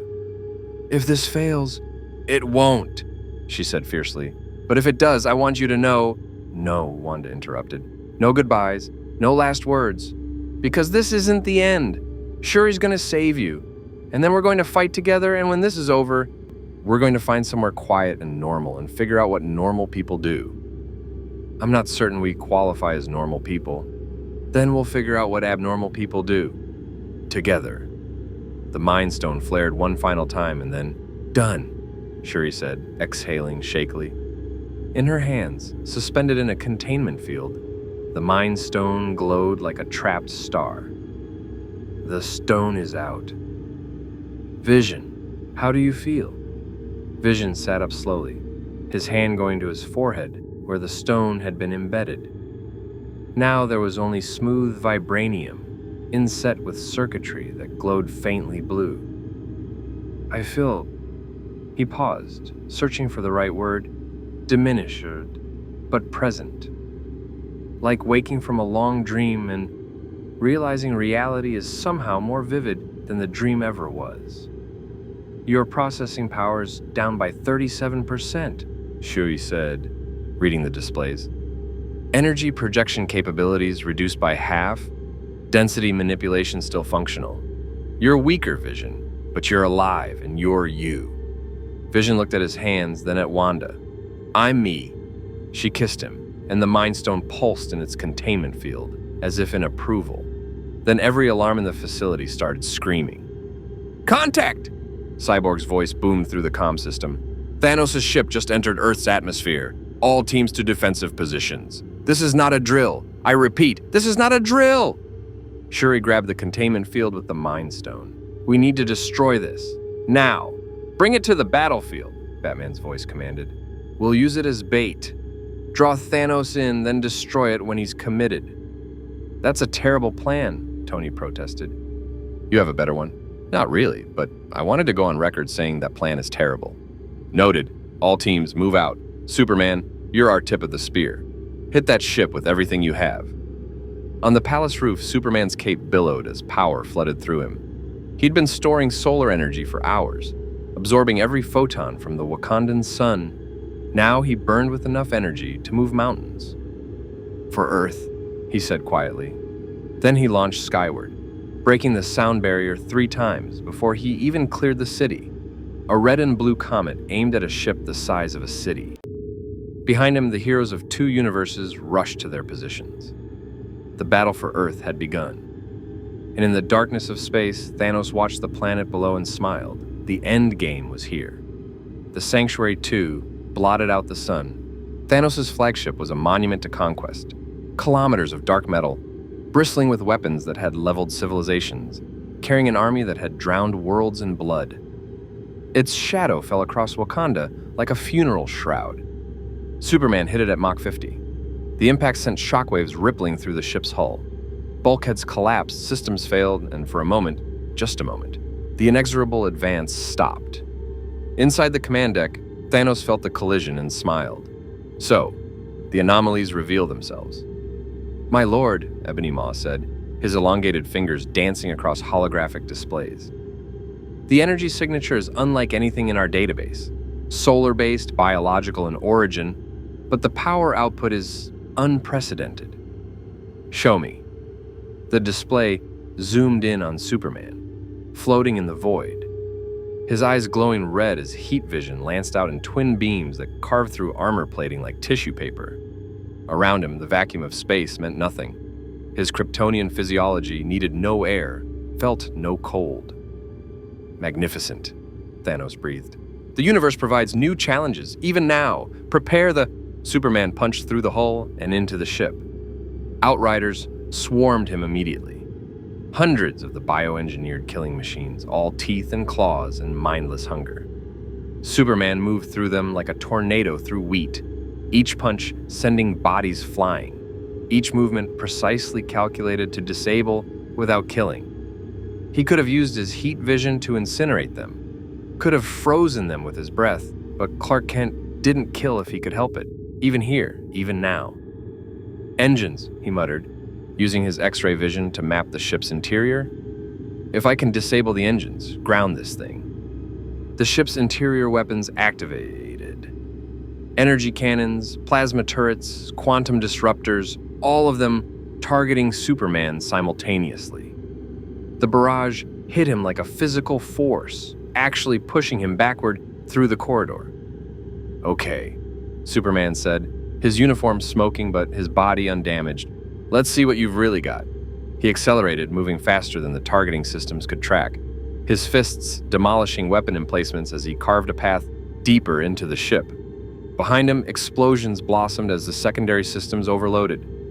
Outside the ship, Green Lantern, Iron Man, and War Machine engaged the external defenses, while Captain Marvel, Carol Danvers, flew directly through the weapons fire like it didn't exist, her cosmic energy absorption making her effectively invulnerable to anything the Sanctuary 2 could throw at her. Friday, target their shield generators, Tony commanded, his repulsors firing in coordinated bursts with Rhodey's shoulder-mounted cannons. Targeting, mark, firing. Missiles streaked toward the ship's shield projectors, but before they could connect, the missiles simply stopped, hung in space, frozen by invisible force. Telekinesis, Hal warned, his ring blazing as he erected a protective barrier around the team. Maw's on the field. The missiles reversed course, accelerating back toward their point of origin. Tony and Rhodey scattered, but Hal's constructs caught them. Massive green hands that crushed the ordnance harmlessly. "Thanks for the save," Tony called. "Don't mention it. Literally, don't mention it. Batman will give me a lecture about tactical awareness if he finds out I almost let you get blown up by your own missiles." Carol streaked past them, binary energy trailing behind her like a comet's tail. She slammed into the ship's primary cannon just as it was charging to fire on Wakanda, her energy absorption overloading the weapon's power core. The explosion was spectacular, visible from the ground. "One cannon down," Carol reported, "but this thing has," she counted quickly, "at least 40 more. We can't disable them all before ground forces deploy." "Then we focus on buying time," Hal said, his ring creating a massive construct, a battering ram the size of a building, that slammed into the ship's starboard side. Superman's inside doing his wrecking ball impression. "We keep the attention on us up here." "Attention acquired," Rhodey said dryly as the ship's point defense systems lit them up with sustained fire. Possibly too much attention. On the ground, the defensive lines had formed. Wakandan warriors stood in perfect formation behind their vibranium shields, their energy weapons charged and ready. The Dora Milaje anchored the front line, Okoye at their center, her expression carved from stone. Behind them, the Avengers and Guardians spread across the battlefield in strategic positions. Batman stood in the command center, watching 50 different tactical feeds simultaneously. "All teams report. North line, ready," Black Panther confirmed, his vibranium suit absorbing ambient kinetic energy in preparation. "South line, ready," Captain America said, his shield on his arm, standing beside Bucky Barnes and Falcon. "East line ready," Wonder Woman reported, her sword drawn, Aquaman beside her with trident in hand. "West line ready," Thor rumbled, crackling with lightning. Stormbreaker, the new weapon he'd acquired from Nidavellir during the journey to Earth, hummed with barely contained power. "Air support ready," Falcon confirmed, his wings spread, Rhodey's War Machine armor flying patrol patterns overhead. "Tactical support ready," Rocket said from his position with an absolutely massive gun that Shuri had somehow improved beyond even his specifications. "And by ready, I mean I'm about to make a whole lot of aliens regret their life choices. I am Groot. Yeah, you too, buddy." In the center of the formation, Wanda Maximoff held the containment field with the Mind Stone, her powers wrapped around it in protective layers. Vision stood beside her, weaker but present, his hand on her shoulder. "When Thanos comes for this," Wanda said quietly, "he'll come through all of us." "Then he'll fail," Vision replied with simple certainty. Bruce Banner stood nearby, still trying to coax the Hulk out. "Come on, big guy. I know you're scared. I'm scared too. But they need you. We need you." Nothing. The Hulk remained stubbornly absent. "Fine," Bruce muttered, picking up one of the Wakandan energy rifles. "I guess I'm doing this the old-fashioned way." The Sanctuary 2's belly opened, and hell descended. Drop pods fell like deadly rain, hundreds of them, thousands, each carrying dozens of Outriders. They hit the ground outside Wakanda's shields and immediately began swarming, a tide of claws and teeth and alien hunger. "Shields holding," T'Challa reported from his position. "But they're massing, tens of thousands, maybe more." Batman watched the tactical display, his mind calculating attack vectors, defensive weak points, enemy behavior patterns. They're probing for weaknesses, looking for gaps in the shield. Don't give them one. Then the Outriders did something unexpected. They began throwing themselves at the shields, their bodies disintegrating on contact, but creating gaps, microscopic gaps, but gaps nonetheless, as the shields struggled to reset between impacts. "They're using themselves as weapons," Shuri said from her command station, her hands flying across holographic controls, sacrificing thousands to create openings for thousands more. "The shields can't sustain this rate of impact." "How long?" Batman demanded. 4 minutes. Maybe 5. "Open the shields," T'Challa commanded. Everyone on the command channel froze. "Brother," Shuri began. "We can't let them flank us," T'Challa said. "If the shields fail while they're surrounding us, we'll be encircled. If we open a section of the shield now, we control where they attack. We funnel them into a kill zone and hold them there. Steve Rogers nodded slowly, recognizing sound tactical thinking when he heard it. He's right. We open northwest section, draw them in, and hit them with everything we've got. Do it, Batman confirmed. The shields opened, and the Outriders poured through the gap like a breaking dam. Wakanda forever! T'Challa's voice boomed across the battlefield. The Wakandan warriors roared in response, raising their spears as one, and charged to meet the alien horde. The collision was cataclysmic. Vibranium spears pierced alien flesh. Energy weapons carved swaths through the Outrider ranks. The Dora Milaje moved like dancers of death, their combat prowess honed over lifetimes. But for every Outrider that fell, 3 more took its place. Captain America's shield flew in perfect arcs, each throw taking down multiple enemies. Bucky's metal arm crushed skulls with mechanical efficiency. Falcon strafed from above, his machine guns hammering the enemy lines. Wonder Woman waded into the thick of it, her sword singing as it carved through alien armor. Each strike was precise, economical, perfect. 3,000 years of Amazonian training made manifest. Beside her, Aquaman roared battle cries in Atlantean, his trident impaling Outriders 3 at a time. "This is glorious!" he shouted, laughing even as alien blood sprayed across his face. "Almost makes me miss the ocean." "Focus!" Wonder Woman called back, her lasso wrapping around a cluster of Outriders and using them as a flail against their own kind. "We need to hold this line." Thor descended like divine judgment, Stormbreaker trailing lightning. Where he struck, Outriders simply ceased to exist, vaporized by the sheer power of a storm given form.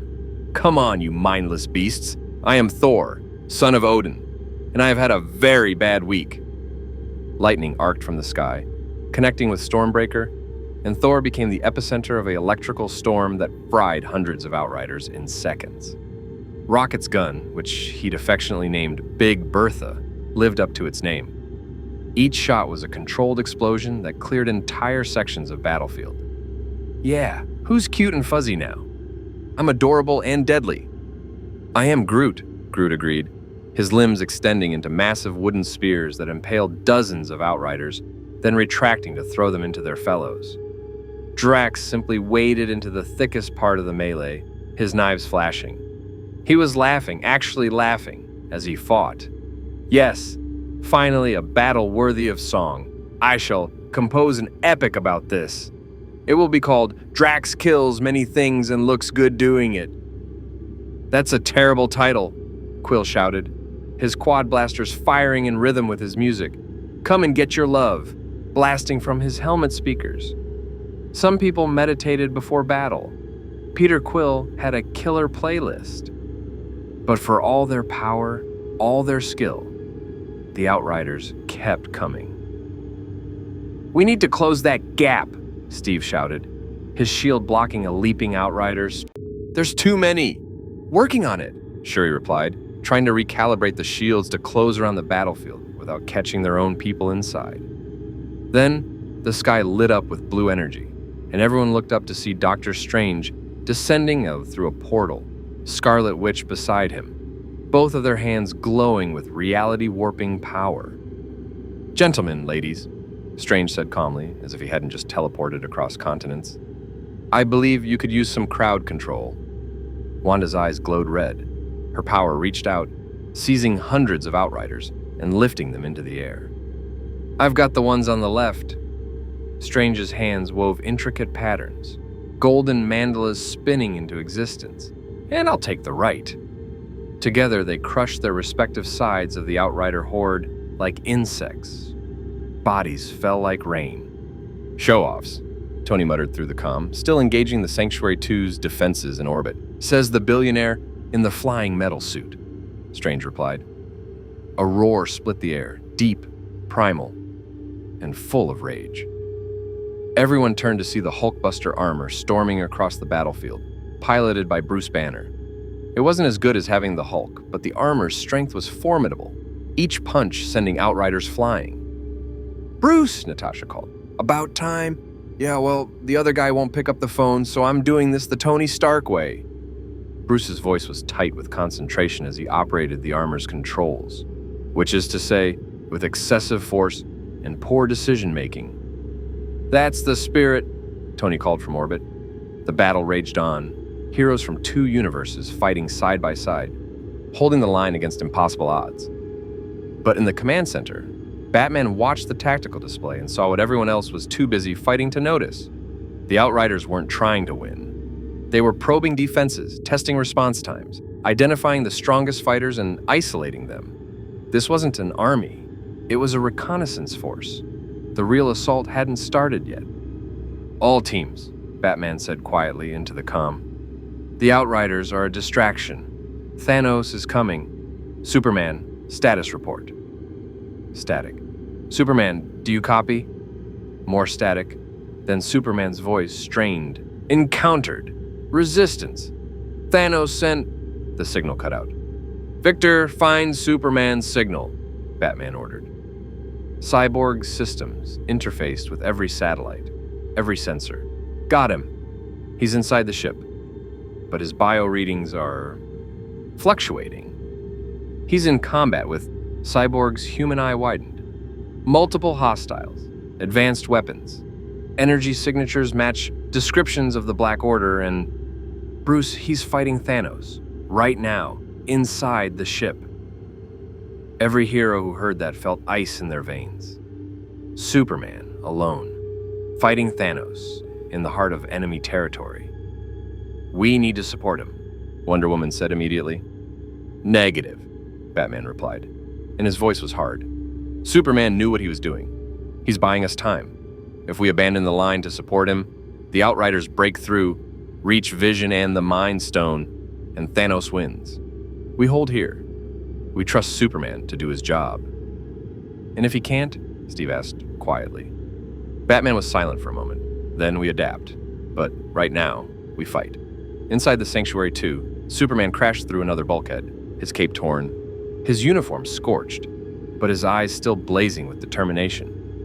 Cull Obsidian had hit him with a hammer the size of a bus. Ebony Maw had used telekinesis to crush him between two walls of solid metal.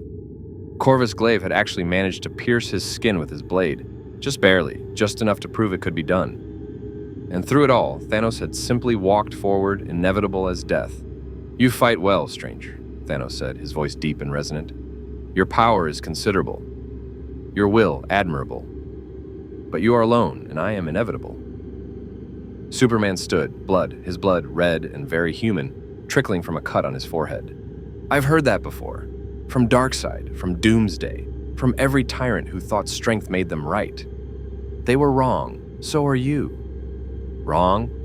Thanos almost smiled. "Child, I have seen the universe buckle under the weight of its own success. Too many mouths, too few resources. Suffering beyond measure. I do not seek power for its own sake. I seek balance, mercy. The only way to save the universe is to cull it before it culls itself. By murdering trillions, by saving trillions more. Can you not see this is not villainy? This is necessity." Superman's eyes burned red. "There's always another way, always, and I'm going to prove it by stopping you right here." Heat vision lanced out, forcing Thanos to raise his gauntlet. The Power Stone and Space Stone flared, creating a barrier that absorbed the attack. "You cannot stop me," Thanos said. "Not alone." "Then it's a good thing he's not alone," a voice said from behind Superman. Flash phased through the wall, vibrating at a frequency that made him nearly invisible, moving at speeds that even Thanos' enhanced perception struggled to track. He'd crossed the distance from Wakanda to the ship in seconds, using Speed Force to phase through the hull. "Hi," Barry said cheerfully, even as he vibrated his hand into the ship's internal systems, disrupting power conduits. "Heard you were having a one-man party up here. Thought I'd crash it. I'm good at crashing things. Usually by accident, but this time it's on purpose." The lights in the corridor flickered as Flash's sabotage took effect. Superman didn't waste the opening. He moved faster than even Thanos expected, his punch connecting with the Titan's jaw with enough force to crack planets. Thanos staggered. For the first time in this assault, for the first time in years of conquest, Thanos actually felt pain. And something in his expression changed. The philosophical warrior king disappeared and replaced by something older, darker, more primal. "So," Thanos said, wiping purple blood from his lip, "you wish to trade in absolutes. Very well. He removed his helmet, tossed it aside, and smiled, a terrible smile full of anticipation. "Show me what you're truly capable of, Kryptonian. Show me if you're worthy of remembering." The Power Stone flared to life on the gauntlet, and Thanos punched Superman with the force of a collapsing star. Superman flew backward through 6 bulkheads, crashed through the ship's hull, and tumbled through space before catching himself. Barry stared at the hole Superman had left behind. "Okay, that was not good." Thanos turned his attention to the speedster. "And you. Fast, clever, but ultimately fragile."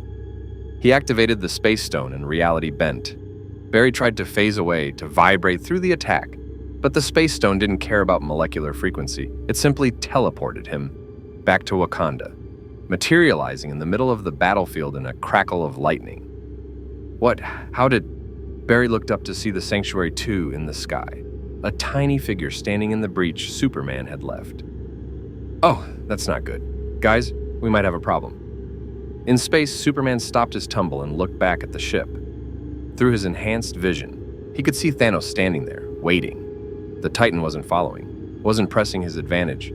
He was watching, testing, assessing.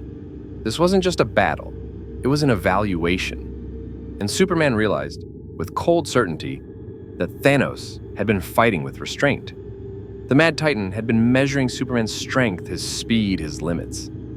Now Thanos knew exactly what he was dealing with. Superman's fists clenched.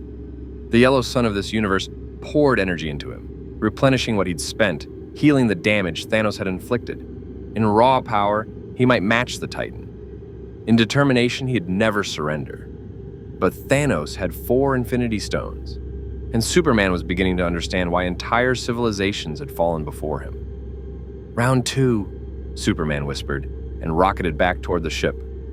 This time, when they collided, the impact was visible from the surface, a flash of light in orbit like a new star being born.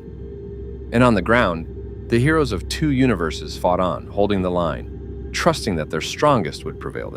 They had to, because if Superman fell, nothing would stop Thanos from taking Earth. The orbital battle had become a cosmic ballet of destruction. Superman and Thanos traded blows that would have shattered moons, their combat creating shockwaves that rippled through the Sanctuary 2's hull. Each impact sent debris spinning into the void. Each exchange of power illuminated space like lightning.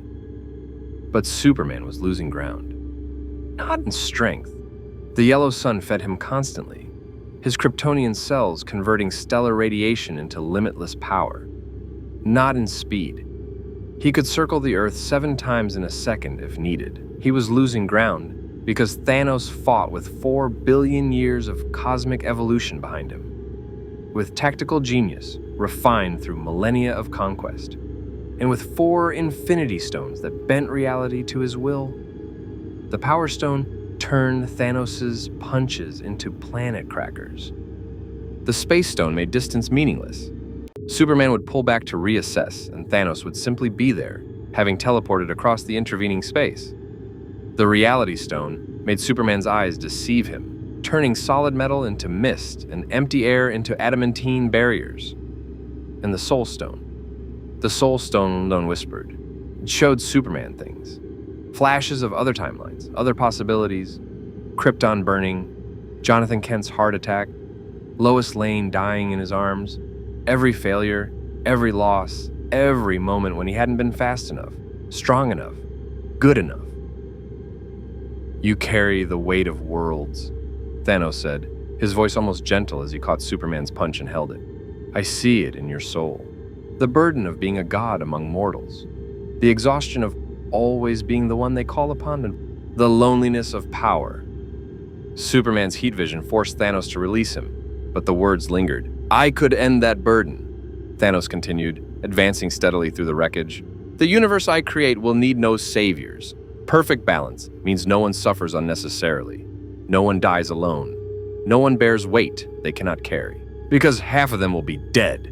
Superman spat, his eyes blazing. "That's not mercy. That's murder dressed up as philosophy." "Is it?" Thanos activated the Reality Stone, and suddenly they stood on Krypton. Not the dead world, but Krypton in its final days. Superman could see his parents, could hear the scientists warning the council, could feel the planet dying beneath his feet. Your people had too many mouths to feed, too few resources. They refused to act, to make the hard choices, and they died for their cowardice. They died because of a natural disaster, Superman said through gritted teeth, knowing this was illusion, but unable to ignore the pain it evoked. Not because they had too many people, didn't they? The illusion shifted. Now they stood on a dead world Superman didn't recognize, barren, stripped of resources, billions of corpses littering the surface. This is Fornax 7. They refused to control their population, drained their world to death. The survivors fought over scraps until none remained. I have seen this pattern repeated across 1,000 worlds. Unchecked growth leads to total extinction. Controlled reduction leads to sustainable survival. Then help them find better solutions. Superman's punch shattered the illusion, returning them to the ship's interior. You have the Space Stone. You can access infinite resources from across the universe. The Reality Stone. You can transform matter itself.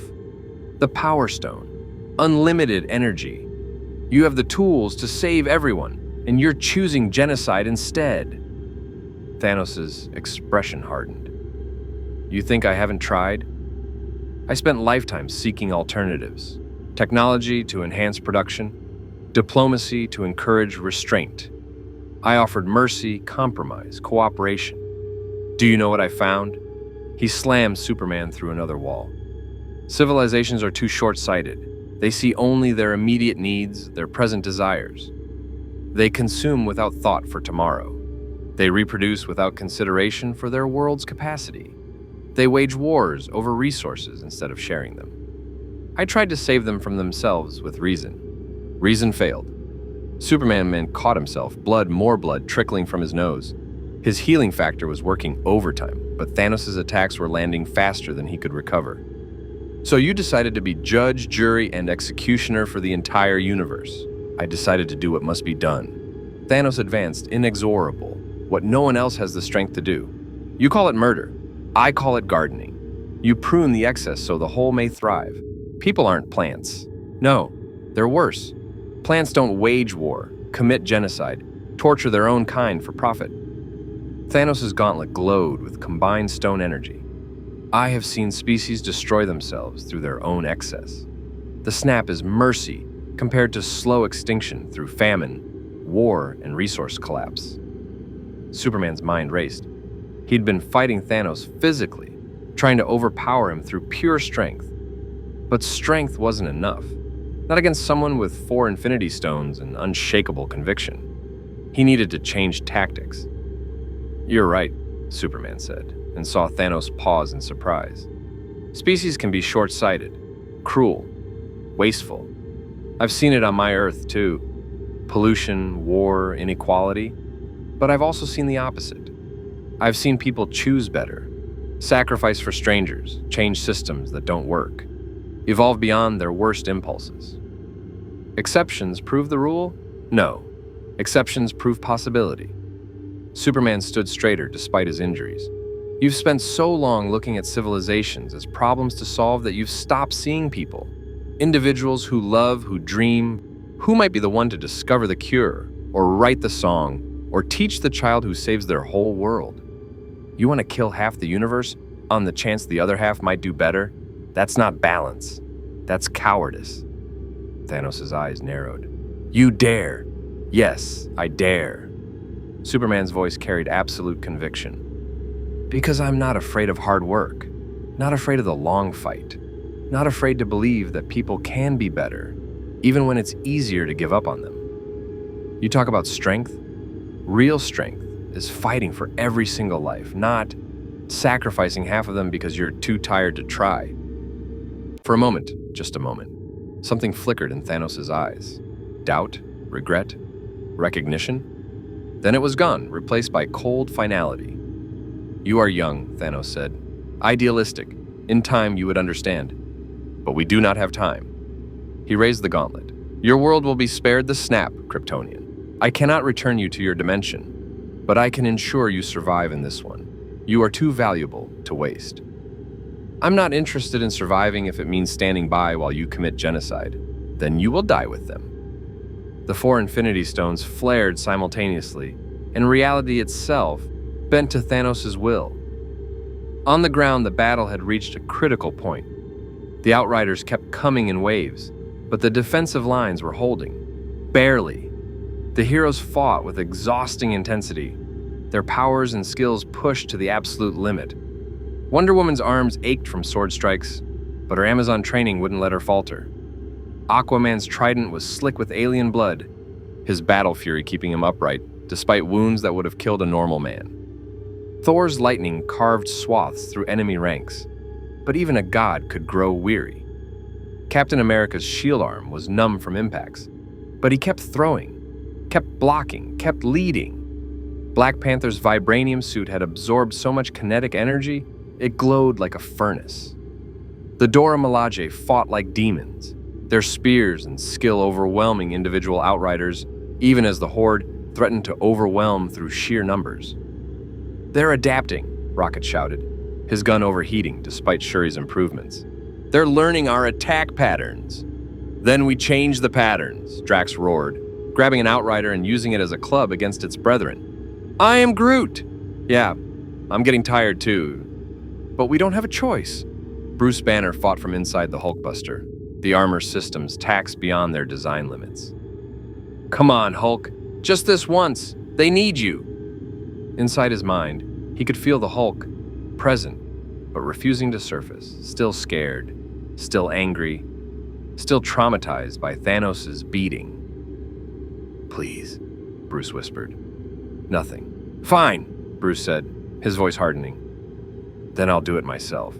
He pushed the Hulkbuster to maximum output, charging into the thickest part of the Outrider horde with a scientist's fury. In the center of the formation, Wanda held the Mind Stone's containment field, her powers wrapped around it in protective layers. Vision stood beside her, his reduced capabilities still formidable as he projected energy beams at approaching Outriders. "They're getting closer," Vision observed. "Then we push them back," Wanda said, her eyes glowing red as she seized a dozen Outriders telekinetically and crushed them. Suddenly, the Outriders stopped. All of them simultaneously froze mid-attack. The battlefield fell into eerie silence, broken only by the heavy breathing of exhausted heroes. "What's happening?" Steve asked, his shield ready. Batman watched the tactical displays with growing dread. "They're regrouping, receiving new orders." The Outriders parted like a sea, creating a corridor from the edge of the battlefield to the center where Wanda held the stone. And through that corridor walked 5 figures that radiated power and malice. The Black Order had arrived in force. Ebony Maw floated above the ground, his robes billowing despite no wind. Cull Obsidian stomped forward, his massive form armored in heavy plating. Corvus Glaive and Proxima Midnight moved in perfect synchronization, their weapons gleaming. And with them came the 5th member, the one they hadn't yet encountered, a female figure, wreathed in shadow, her form shifting and indistinct. "The children of Thanos," Thor said grimly, lightning crackling around Stormbreaker. "Together they've conquered worlds. Alone, each is a match for any warrior. But together they're a problem," Tony finished, his suit's HUD tracking all 5 targets. He'd returned from orbit when Superman's signal had cut out, unable to help in that fight but determined to support this one. "Okay, people, Battle Plan Omega. Counter teams, engage your assigned targets. Everyone else, keep the Outriders off their backs." Doctor Strange stepped forward, golden mandalas spinning around his hands. "Ebony Maw is mine. His telekinesis versus my mystic arts. Let's see which reshapes reality more effectively." "Cull Obsidian, you're with me," Thor declared, pointing Stormbreaker at the massive brute. "I've been saving some lightning for you specifically." "Proxima and Corvus," Steve said, moving to intercept with Bucky and Natasha flanking him. "We've danced before. Let's finish it." That left the 5th member, the shadow-wreathed woman. She stepped forward, and as she did, the shadows peeled back to reveal her true form. She was tall, elegant, and her eyes burned with dark fire. When she spoke, her voice carried across the battlefield like a funeral bell. "I am Supergiant," she said. "Telepath, mentalist, nightmare made manifest. Which of you dares face the depths of your own mind?" Wonder Woman stepped forward, her lasso glowing. I am Diana of Themyscira, and I have walked through Hades itself. Your nightmares hold no fear for me. Supergiant smiled. We shall see, Princess. The Black Order engaged, and the battle exploded into chaos. Strange and Ebony Maw dueled with reality itself as their weapon, spells and telekinesis warping space in impossible ways. Where their powers met, physics simply gave up. Thor and Cull Obsidian traded blows that cratered the ground, lightning versus brute strength in a contest of raw power. Steve, Bucky, and Natasha moved as one unit against Proxima and Corvus.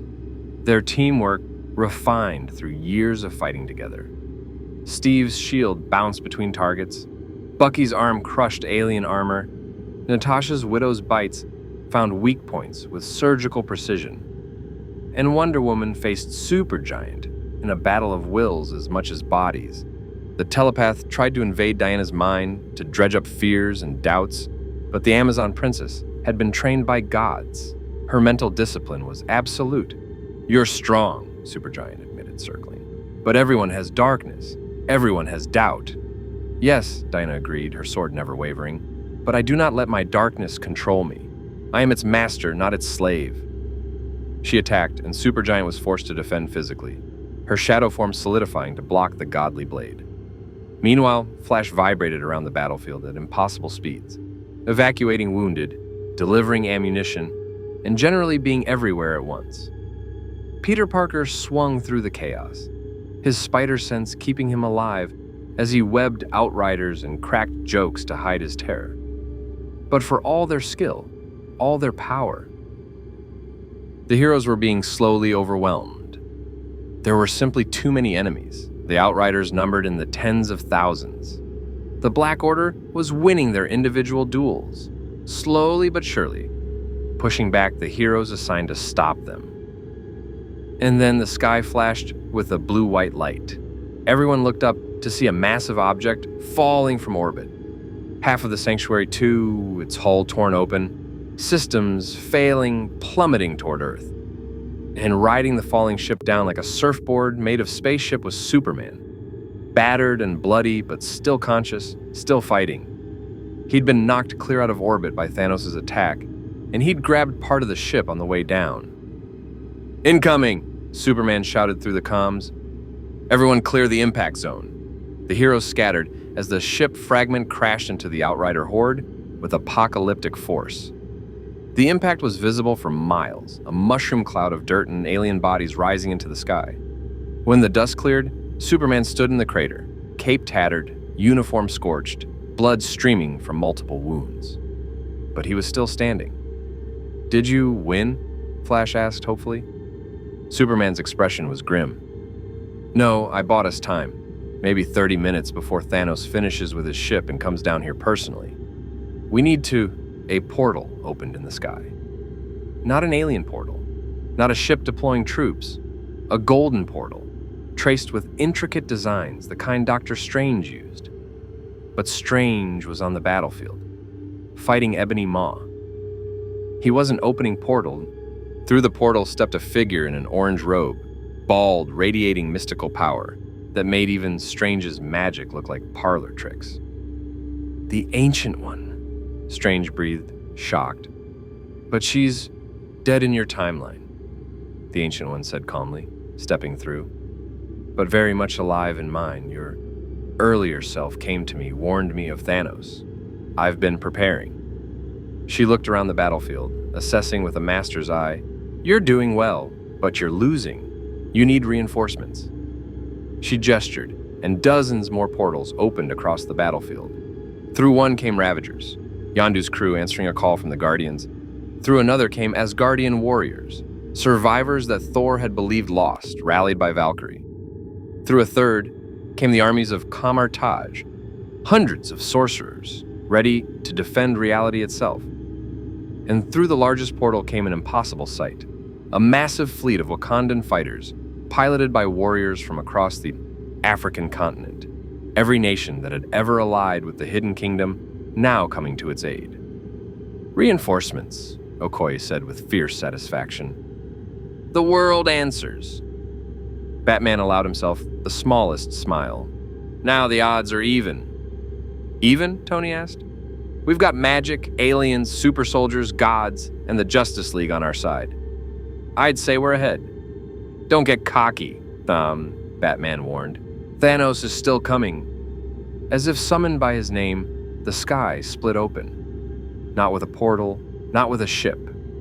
With raw power, the Space Stone tearing a hole in reality itself. Through it stepped Thanos. His armor cracked, his face bloodied, but his eyes burning with absolute determination. He held the Infinity Gauntlet high, all 4 stones blazing. Enough! Thanos declared, his voice carrying across the battlefield with cosmic authority. I have humored your resistance. I have tested your champions. I have given you every opportunity to surrender the stones peacefully. He lowered the gauntlet, pointing directly at where Wanda held the Mind Stone. No more. The Power Stone flared, and Thanos blasted a path through the battlefield, disintegrating Outriders, Ravagers, and ground itself to carve a direct line to his target. Superman moved to intercept, but Thanos caught him with a Space Stone-enhanced punch that sent the Kryptonian flying across the battlefield. Wonder Woman leaped at Thanos from behind, her sword aimed for the gap in his armor. The Reality Stone turned her blade to flower petals mid-swing. Thor hurled Stormbreaker with all his godly might. The Reality Stone made it into a stream of water. Green Lantern's constructs shattered against the Power Stone's barrier. Iron Man's repulsors bent around the Space Stone's warp fields. Aquaman's trident couldn't pierce armor enhanced by cosmic power. Thanos walked through the greatest heroes of 2 universes like they were children playing at war. And still he advanced toward the Mind Stone, toward Wanda, toward his goal. No, Wanda whispered, red energy crackling around her hands. Vision stepped in front of her, his reduced powers still enough to fire an energy beam at Thanos. The beam hit the Power Stone's barrier and did nothing. Thanos didn't even slow down. Wanda, Vision said quietly, you know what you need to do. I can't. You must. Destroy the stone. Destroy me if necessary. Don't let him win. Tears streamed down Wanda's face as she raised her hands. One hand held back Thanos with red energy, pushing against his advance with all her considerable power. The other hand reached for the Mind Stone, her chaos magic beginning to break it down at the molecular level. I'm sorry, she sobbed. I'm so sorry. Don't be, Vision said, smiling despite everything. You gave me life. You gave me purpose. You gave me love. Whatever happens next, that was enough. The Mind Stone began to crack under Wanda's power. Thanos roared with rage and channeled more energy through the gauntlet, pushing against Wanda's barrier. And the heroes of 2 universes, battered and broken but undefeated, rose one more time, Superman. Blood streaming from his nose, his ribs cracked, grabbed Thanos from behind and held him. You want the stone? You go through all of us first. Wonder Woman added her strength, wrapping her lasso around Thanos' arm, the arm with the gauntlet. Thor struck with lightning. Green Lantern bound Thanos' legs in chains. Aquaman drove his trident toward gaps in the armor. Tony hit him with everything his suit had. Steve threw his shield. T'Challa's claws raked at the Titan's eyes. Every hero, every warrior, every person who'd refused to surrender threw themselves at Thanos in one final desperate assault. And Wanda kept destroying the stone. The Mind Stone shattered. The explosion was blinding, throwing everyone back, a shockwave of yellow energy that swept across the battlefield. When the light cleared, the Mind Stone was gone, destroyed, scattered across space and time in fragments too small to ever reassemble. Thanos stood in the crater, his gauntlet missing one socket, his goal, his dream, broken. And for the first time in his long, terrible life, Thanos felt something new. Not defeat, not yet, but the possibility of it. Silence fell across the battlefield like a shroud. Thanos stood at the epicenter of destruction, his gauntlet missing the Mind Stone, the 6th piece of his perfect design now scattered across dimensions beyond recovery. His plan, decades in the making, lay in ruins. The heroes rose slowly, wounded and exhausted. Superman's cape was mostly gone, his suit burned and torn. Wonder Woman's armor bore deep gouges. Thor bled from a dozen wounds. Tony's armor sparked with failing systems. Every warrior bore the marks of the most brutal battle of their lives. But they stood, and in the center of the crater, Vision remained, weakened, diminished, but alive. Wanda cradled him, her face wet with tears of relief and exhaustion. "It's over," Steve Rogers said, his voice hoarse. "Thanos, it's over. The Mind Stone is destroyed. You can't complete the gauntlet. Your plan failed." Thanos looked at him, and something in the Titan's eyes made every hero tense. It wasn't defeat. It was recalculation. "You think destroying one stone stops me?" Thanos' voice was quiet, dangerous. "You think I need all 6 to reshape the universe? Child, you understand nothing." He raised the gauntlet, and the 4 remaining stones blazed with combined fury. 5 stones is enough to kill half of all life in this universe," Thanos continued, his voice carrying terrible certainty. "It will take longer. It will be more painful. The balance will be imperfect, the execution crude. But it will still happen." "No," Batman's voice cut through the comm channel. He was watching from orbit in the Flying Fox, his tactical mind processing 1,000 variables. "He's bluffing. 4 stones could devastate planets, even star systems. But half the universe? The energy expenditure would kill him," Superman finished, understanding. "Using 5 stones like that would burn him out. He'd die in the process." "Then he's a fanatic," Tony said. "A zealot, willing to die for his cause. That makes him more dangerous, not less." Thanos smiled, a terrible, sad smile. "I am tired. Tired of being the only one willing to make the hard choices. Tired of watching civilizations burn themselves to ash through their own excess. If my death buys the universe another billion years of survival, then it is a price I pay gladly." He began channeling power through the stones. Reality itself began to warp. The Power Stone's purple light spread across the battlefield. The Space Stone's blue energy reached toward the stars. The Reality Stone's crimson glow made the air shimmer with impossible physics. The Soul Stone's orange fire burned with the weight of cosmic judgment. "He's actually doing it," Cyborg said from his position, his sensors screaming warnings. "The energy buildup is exponential. If he completes this, my calculations show a cascading effect. It'll spread across the entire universe at the speed of thought. Half of all life will just stop." "How long?" Batman demanded. 90 seconds until critical mass. Then we have 90 seconds to stop him," Superman said, and launched himself at Thanos. The Titan swatted him aside with a Space Stone-enhanced backhand that sent Superman crashing through a mountain. Wonder Woman charged, her sword aimed for the gauntlet. The Reality Stone turned the ground beneath her feet to quicksand, trapping her. Thor hurled Stormbreaker. Thanos caught it with his bare hand, the Power Stone lending him strength to match even godly weapons. "You cannot stop this," Thanos said, and there was genuine regret in his voice. "I wish there had been another way. I wish you had understood. But mercy is the prerogative of the strong, and you have forced my hand." 60 seconds, Cyborg announced. Green Lantern poured every ounce of willpower into a construct, a massive cage designed to contain the energy. The Reality Stone dissolved it into pixels. Iron Man hit Thanos with his Unibeam, channeling his arc reactor's full output.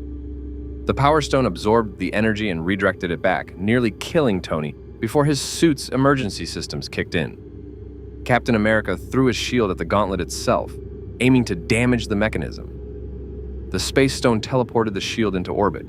Every attack failed, every strategy crumbled.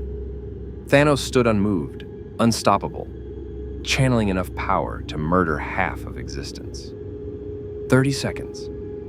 In the crater, Wanda looked at Vision, he looked back at her, and they both understood what needed to happen. "I can disrupt the energy pattern," Vision said quietly, his voice steady despite everything. "My body still carries residual frequencies from the Mind Stone. If I channel them at the right moment, I can create a feedback loop in the gauntlet. It won't stop the stones, but it will redirect the energy." "Redirect it where?" Wanda asked, though she already knew the answer. "Into me. And anyone touching me when the feedback hits?" Wanda said immediately. "No, I just got you back. I'm not losing you to..." Wanda. Vision took her face in his hands, his touch gentle despite his synthetic nature. I was never supposed to exist. I'm an accident of war, a fusion of technology and cosmic power that shouldn't be possible. My existence has meaning because you gave it meaning, because you taught me that life isn't about how long you live, but what you do with the time you have. 20 seconds. I won't let you do this alone, Wanda said, her voice breaking. You won't be, a new voice said. Dr. Strange stepped forward, his hands already weaving complex patterns. A feedback loop needs an anchor, something to ground the energy and contain it. Vision's residual frequencies can start the disruption, but to actually contain the power of 4 Infinity Stones? He smiled grimly. That requires magic. Fortunately, I've spent years learning how to manipulate time, reality, and cosmic forces. You'll die, Vision said simply. Probably, Strange agreed. But I've looked at 14 million possible futures, remember? In the one where we win, this is the price. There has to be another way, Tony said, his voice desperate. He'd lost too many people. Yinsen, Jarvis, almost lost Pepper. Watched Peter Parker die in his arms in the vision he'd never been able to shake. Strange, you can't just... 10 seconds. I'm not asking permission, Strange said. He placed one hand on Vision's shoulder, beginning the spell that would link them. This is what needs to happen. Wanda, when I give the signal, you need to channel your chaos magic into Vision. Tony, you need to hit the feedback point with your repulsors. It'll hurt like hell, but it'll complete the circuit. I don't understand, Tony said. You don't need to. You need to trust me. 5 seconds. Batman's voice cut through the channel, cold and analytical. The rest of you, when Strange makes his move, you need to hit Thanos with everything simultaneously. Create a distraction, force him to divert attention from the stones for even a microsecond. That's the window. 4 seconds. Superman rose from the mountain he'd been thrown into, blood streaming from his ears. His vision doubled, but his resolve absolute. He wasn't the fastest he'd ever been, wasn't the strongest, but he was still standing, and that had to be enough. 3 seconds. Wonder Woman tore free from the Reality Stone's trap through sheer force of will, her Amazonian determination overwhelming cosmic manipulation. 2 seconds. Every hero, every warrior, every fighter from 2 universes prepared for one final, desperate assault. 1 second. Now! Batman commanded. Superman hit Thanos from the front, his fist connecting with the gauntlet at relativistic speeds. The impact created a shockwave that shattered the ground for miles. Wonder Woman struck from the left, her godly strength channeled through her fists. Thor came from the right, Stormbreaker crackling with the Bifrost's power. Green Lantern bound the gauntlet in chains of pure willpower. Iron Man's Unibeam, War Machine's repulsors, Captain Marvel's binary energy, Black Panther's kinetic discharge, Wanda's chaos magic from a distance, every ranged attack converging on the gauntlet simultaneously. For 1 microsecond, Thanos' attention wavered. His concentration on the stones faltered. And in that microsecond, Dr. Strange completed his spell. The feedback loop activated. Vision's residual frequencies interfaced with the 4 stones' energy pattern, creating a dissonance in the harmonic flow. Strange's magic amplified that dissonance, turning it into a full reversal. Wanda's chaos magic added raw power to the mix. And Tony's repulsors, carefully aimed at the precise frequency Strange had calculated, completed the circuit. The Infinity Stone's energy didn't dissipate. It reversed. All the power Thanos had been channeling outward came rushing back through the gauntlet, through his arm, into his body. 4 Infinity Stones, worth of cosmic energy, uncontrolled and furious, tore through the Mad Titan's physiology like a supernova through tissue paper. Thanos screamed, a sound of pure agony that echoed across the battlefield. The gauntlet shattered, the stones scattered, and Thanos fell. But the cost. Vision collapsed, his vibranium body smoking, his systems failing. The feedback had burned through his neural matrix, destroying the carefully constructed pathways Shuri had built to replace the Mind Stone's functions. Vision, Wanda caught him, her powers trying desperately to hold him together, to keep his consciousness from fragmenting. "Worth it," Vision whispered, his voice distorting. "To save everyone, worth." His eyes dimmed. Dr. Strange stumbled backward, his hands smoking, the mystical burns visible even through his gloves. The spell had required him to directly channel the stone's power, and his human body, even enhanced by mystical training, wasn't meant to contain such forces. "Stephen!" Wong caught him as he fell. "Did it work?" Strange gasped. "You stopped him," Wong said. "You actually stopped Thanos." Strange smiled despite the pain. "Good. That's good." Then his eyes rolled back and he collapsed. Tony stood frozen, his armor's sensors showing him the damage. 2 heroes down, possibly dying because of a plan he'd helped execute. Because he'd fired the shot that completed the circuit. "No," he whispered. "No, not again. Not because of me." Superman was already at Vision's side, his enhanced hearing detecting the faintest electrical impulses in the android's body. "He's not dead. Not yet. His consciousness is still there, just fractured. If we can get him back to Shuri's lab..." "I'm on it," Cyborg said, already interfacing with Vision's systems, trying to stabilize the damage. "His neural pathways are a mess, but the core personality matrix is intact. He can be saved, but we need to move now." Thor knelt beside Strange, his hands glowing with lightning, not to attack, but to stimulate. "Ancient One, your student needs healing." The Ancient One was already there, her hands glowing with mystical energy as she assessed Strange's condition. Pushed himself beyond mortal limits. The burns are magical, not physical. They run soul deep. She looked up at Thor. "But he will survive. He's stubborn that way."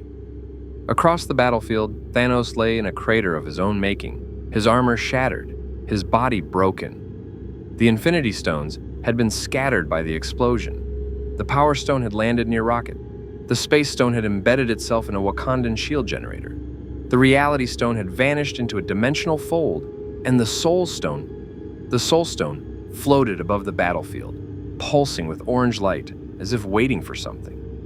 Batman watched it through the Flying Fox's sensors, his analytical mind working through the implications. "Everyone stay away from that stone. We don't know if it's stable." "Too late," a weak voice called. They turned to see Thanos rising, slowly, painfully, but rising nonetheless.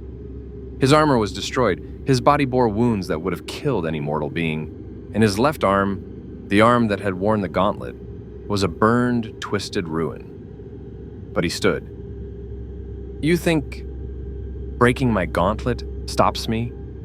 Thanos coughed, purple blood spattering the ground. "I am Thanos. I am inevitable." He stumbled toward where the Soul Stone floated, his working arm reaching for it. "Someone stop him!" Steve shouted. Superman moved faster than thought, but the Soul Stone flared, and suddenly he couldn't approach. Some invisible barrier kept him at bay. "It's judging," the Ancient One said with quiet horror. "The Soul Stone requires a sacrifice, a soul for a soul. It won't let anyone near till someone worthy offers themselves." Thanos reached the stone and it pulsed in recognition. "I have already sacrificed," Thanos said, his voice barely above a whisper. "I threw my daughter from a cliff on Vormir to obtain this stone. I gave what I loved most, and I will do it again."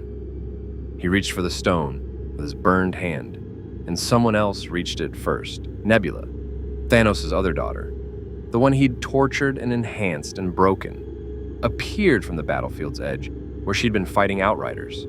Her cybernetic enhancement sparked with damage. Her face was a mask of hatred and grief, and in her hand was a weapon aimed at her father's head. "You sacrificed Gamora," Nebula said, her voice shaking with fury.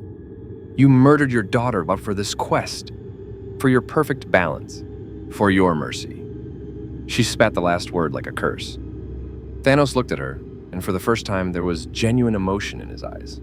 "Nebula, don't!" She moved closer, her weapon never wavering. "Don't say my name like it means something to you, like I'm anything more than a tool you built. A weapon you sharpened. A daughter you tortured because She wasn't good enough to be Gamora. I made you strong, Thanos said. You made me broken. Tears streamed down Nebula's face, mixing with coolant fluid from her damaged cybernetics. And I'm going to finish what these heroes started. I'm going to end you. Not for them. Not for the universe. For Gamora. For the sister you killed. She fired.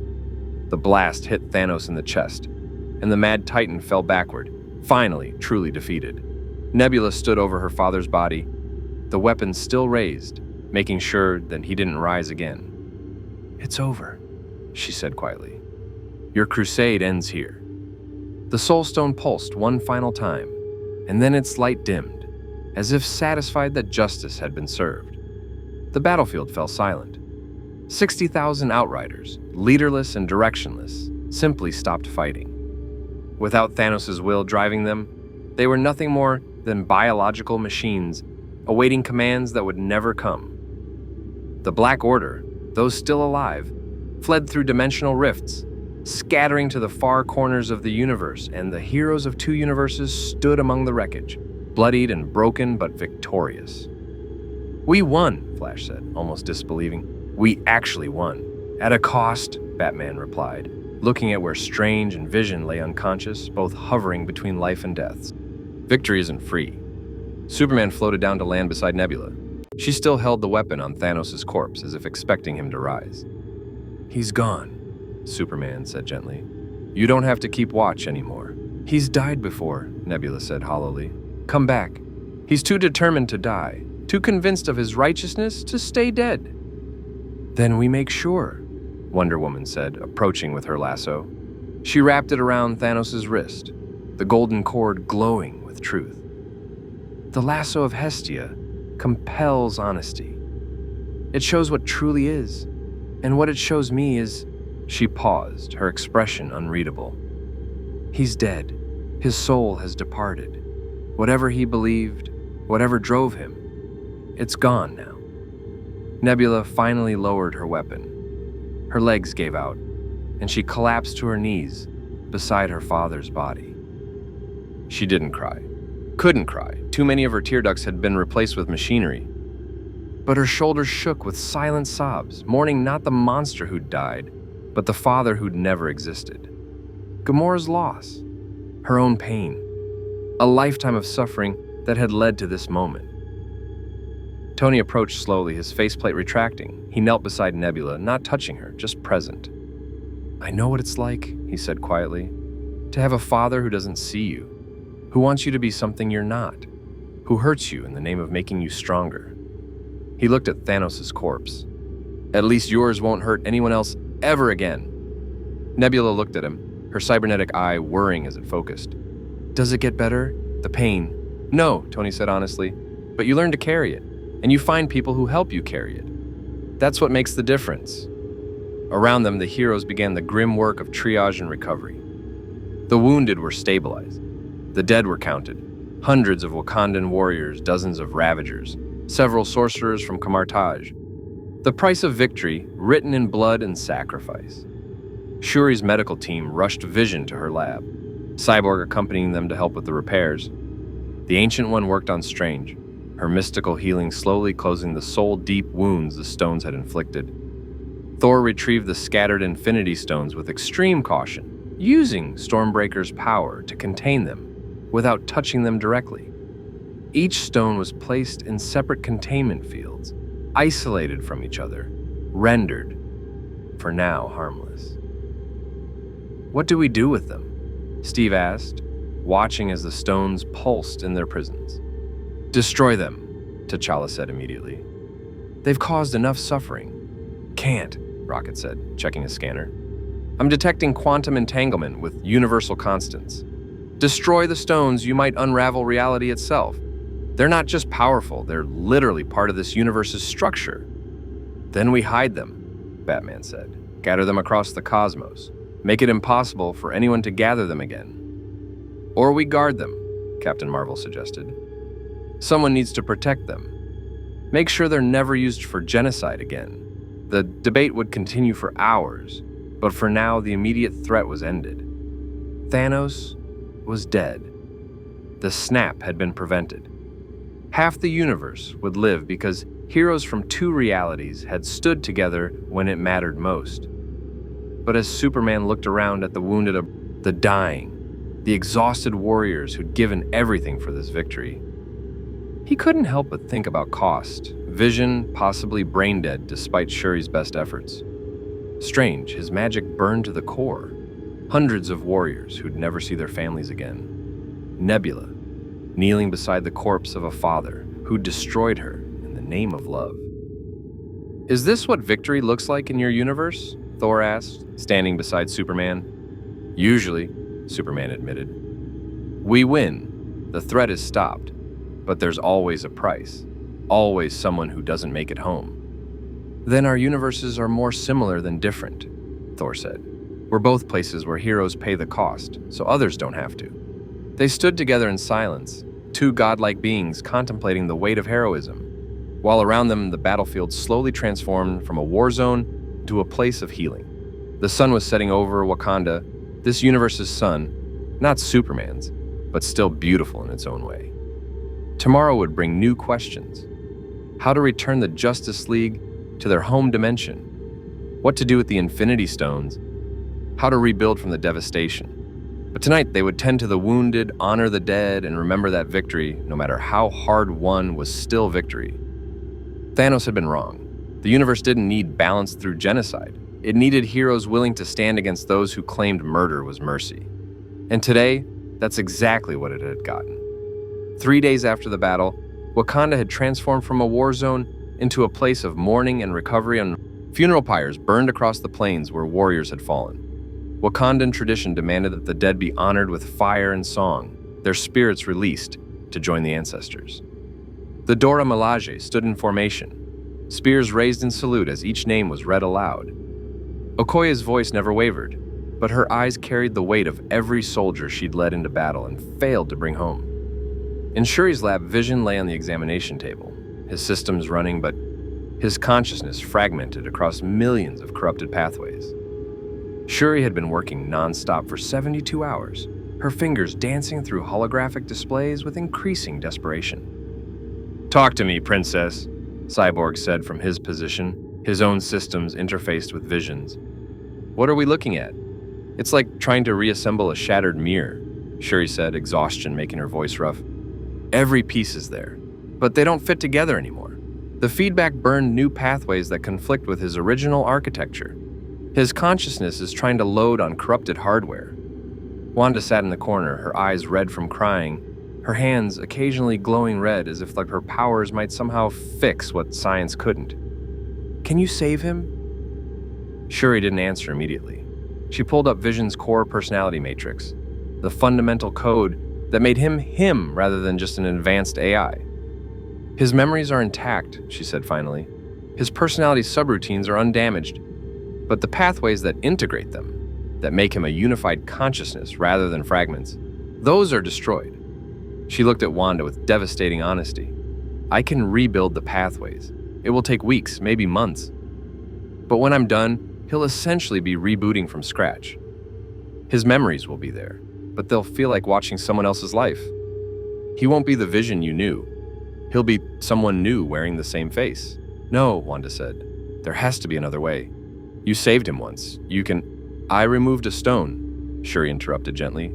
"I didn't rebuild a soul. What Vision did, channeling 4 Infinity Stones' feedback through his body, that's beyond science. That's beyond technology. That requires something else." "Magic," Dr. Strange's voice came from the doorway. He was on his feet, supported by Wong, his hands still wrapped in mystical bandages. "The problem isn't technological, it's metaphysical.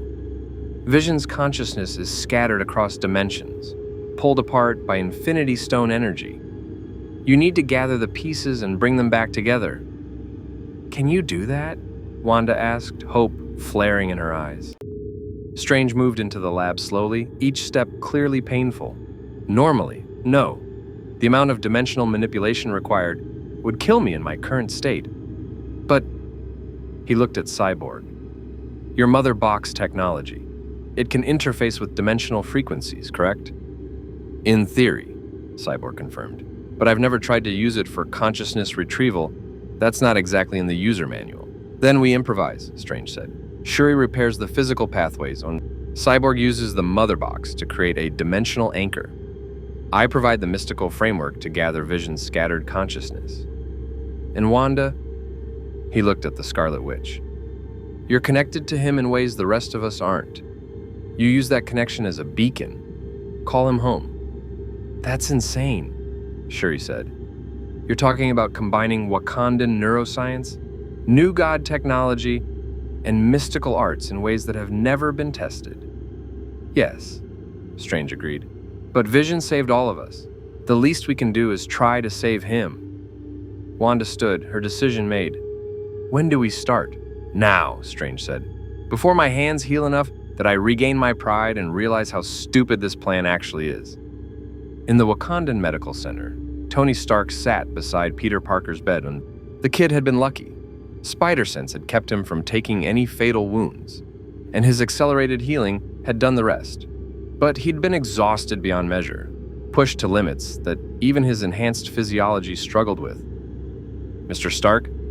Peter's eyes fluttered open. Did we win? Yeah, kid, Tony said, his voice rough with emotion he'd been suppressing for 3 days. We won. Vision, Doctor Strange, fighting for their lives, but alive. Thanks in large part to you keeping Outriders off the medical evacuation roads. Tony squeezed Peter's shoulder. You did good, Pete. Really good. Your Aunt May would be proud. Peter smiled weakly. Can we maybe not tell her about this? She already worries about the whole Spider-Man thing.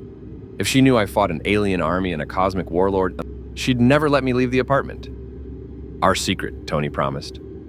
Then more seriously. But Peter, I need to say something. I brought you into this. I recruited you, trained you, turned you into an Avenger, and I almost got you killed.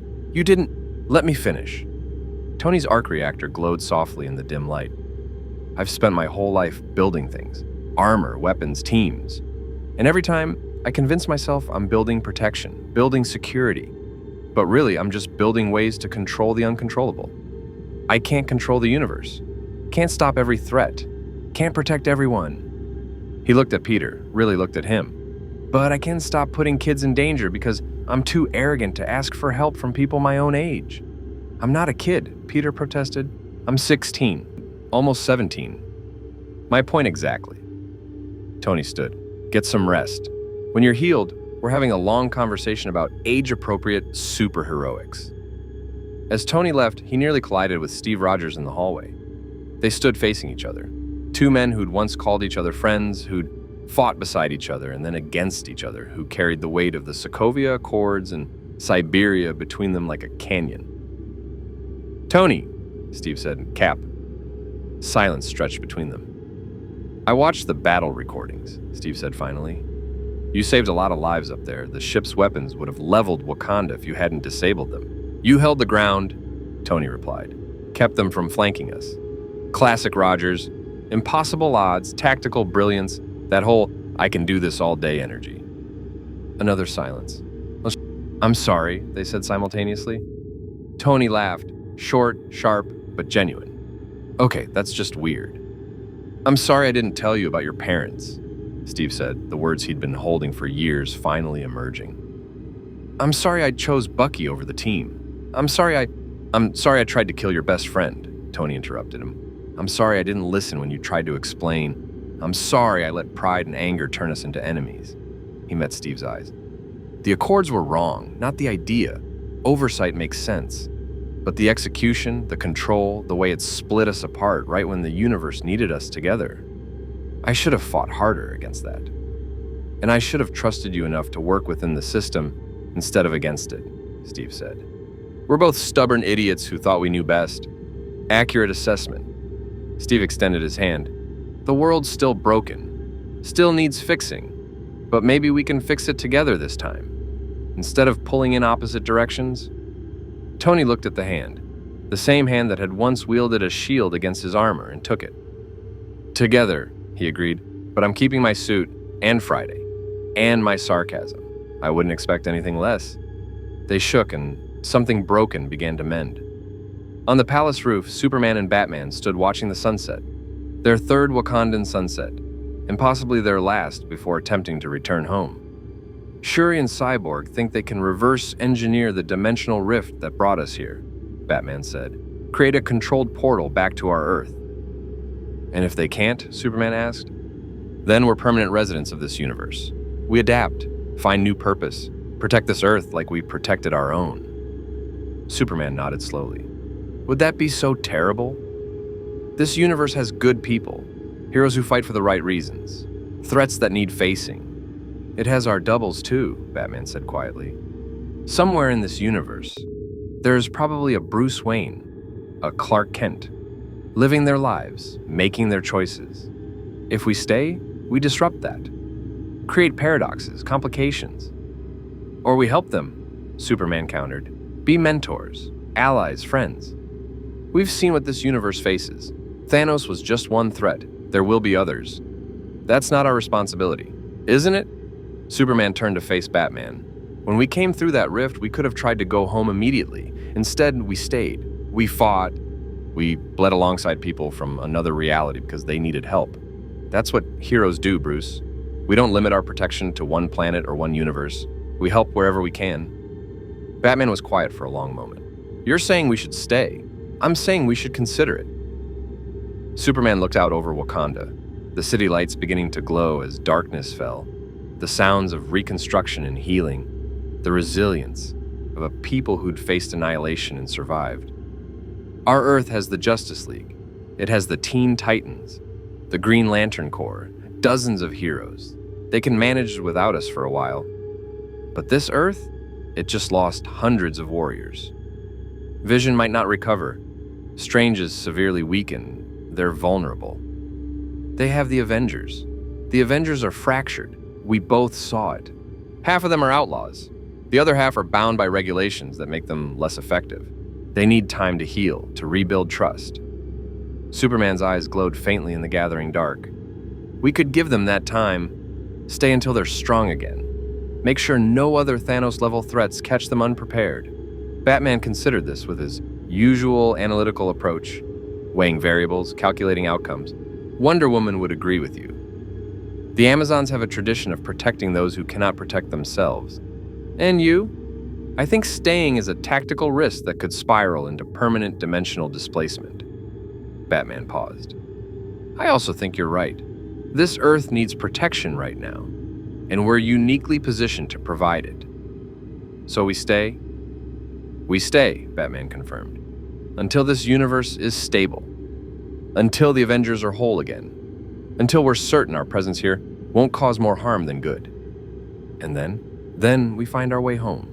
Because no matter how noble the cause, we're not citizens of this reality. We're visitors, and eventually visitors need to leave. A portal opened behind them, golden sparks tracing familiar patterns. Through it stepped the Ancient One, her expression serene despite the chaos her world had recently endured. Forgive the intrusion, she said, but I've been monitoring the dimensional barriers around your arrival point. The rift is closing. Not immediately, but gradually. Within a week, it will seal completely. Meaning we have a week to decide whether to stay or go, Superman said. Precisely. The Ancient One approached the roof's edge, looking out over the same view they'd been contemplating. For what it's worth, I've seen many possible futures since your arrival. In most of them, you stay for a time. Help us rebuild. Train our heroes in tactics they've never encountered. Share knowledge from a universe that's fought different battles. And in the other futures, Batman asked, you leave immediately and this Earth struggles. Not fatally, but the recovery is slower, more painful, more costly in lives and hope. She turned to face them. I'm not asking you to stay. Choice must be freely given or it's meaningless. But I wanted you to know that your presence has already changed things for the better. And if you chose to extend that presence, we would be grateful. What about your Doctor Strange? Superman asked. When we leave, he'll be the primary mystical defender. Will he be ready? Stephen is brilliant, powerful, and frustratingly arrogant, the Ancient One said with a slight smile, much like someone else in this conversation. She glanced at Batman, who didn't react. But he learns from his mistakes. The injuries he sustained fighting Thanos taught him humility. The cost of victory taught him that power without wisdom is just another form of destruction. He'll be ready. Eventually. Eventually isn't a great timeline when the universe keeps trying to end itself, Batman observed. Which is why I'm suggesting you stay. Not forever. Just until eventually becomes now. The Ancient One created a small mandala of golden light in her palm. I can stabilize the rift. Keep it open for 3 months. Give you time to help us rebuild, to share your knowledge, to ensure that when you leave, this Earth can stand on its own. Superman and Batman exchanged glances. Years of partnership allowing them to communicate without words. 3 months, Superman said. We help rebuild, we train, we share everything we know about fighting cosmic threats. And then we go home. Agreed, Batman said. But we set conditions. The Avengers reunify. No more accords separating them. Wakanda shares its technology with the wider world for defensive purposes. Strange completes his recovery and training. And someone, probably multiple someones, take responsibility for guarding those Infinity Stones. Reasonable terms, the Ancient One said, though I suspect getting Tony Stark and Steve Rogers to agree on anything will be your greatest challenge. We watched them shake hands an hour ago, Batman said. The hard part's done. Everything else is just logistics. The Ancient One smiled, a genuine expression of warmth. Then welcome to our universe, Justice League. For the next 3 months, at least. May your stay be educational and only moderately life-threatening. She departed through her portal, leaving Superman and Batman alone on the roof once more. 3 months, Superman said. Think that's enough time? To rebuild a fractured superhero team, stabilize a traumatized civilization, guard artifacts of cosmic power, and train an arrogant sorcerer in humility? Batman considered. No, but we'll do it anyway. Because that's what heroes do. Because that's what heroes do, Batman agreed. Below them, Wakanda continued its work of healing. In the lab, Strange Shuri, Cyborg, and Wanda began their impossible task of reassembling Vision's consciousness. In the medical center, Peter Parker healed while Tony stood guard. On the plains, warriors honored their dead while planning to defend the living. And in orbit, the shattered remains of the Sanctuary 2 drifted like a monument to the price of absolute conviction. A reminder that even the mightiest can fall when opposed by those who refuse to surrender. The universe had been saved. But the work of keeping it saved had only just begun. In the depths of space, far from Earth and its unlikely defenders, something stirred. The Reality Stone, the one Infinity Stone that had escaped recovery, having fallen into a dimensional fold during the battle, pulsed with faint crimson light. And in response, across a dozen different realities, across 1,000 possible timelines, beings of immense power felt the pulse and turned their attention toward the universe where an Infinity Stone floated freely.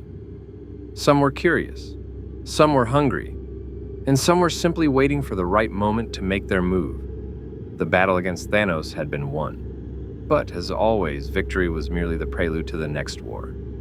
And in a universe where the Justice League had proven that heroes from different realities could stand together, where the Avengers had learned to trust again, where Wakanda had shown the world its true strength, the next war would find them ready.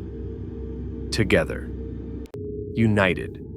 And absolutely refusing to let anyone, from any dimension, any timeline, any universe, threaten the lives they'd fought so hard to protect. The Age of Heroes had truly begun. And this time it wouldn't be ending anytime soon. 6 weeks into the Justice League's stay in the MCU, Tony Stark stood in his workshop at the Avengers compound, surrounded by holographic displays showing impossible schematics. Okay, let me get this straight, he said to Batman, who stood nearby studying the same displays with analytical precision. Your universe has Kryptonian technology that can store the entire knowledge of a civilization in crystal matrices. Amazonian metallurgy that creates indestructible weapons. Atlantean energy systems that run on quantum entanglement with oceanic frequencies.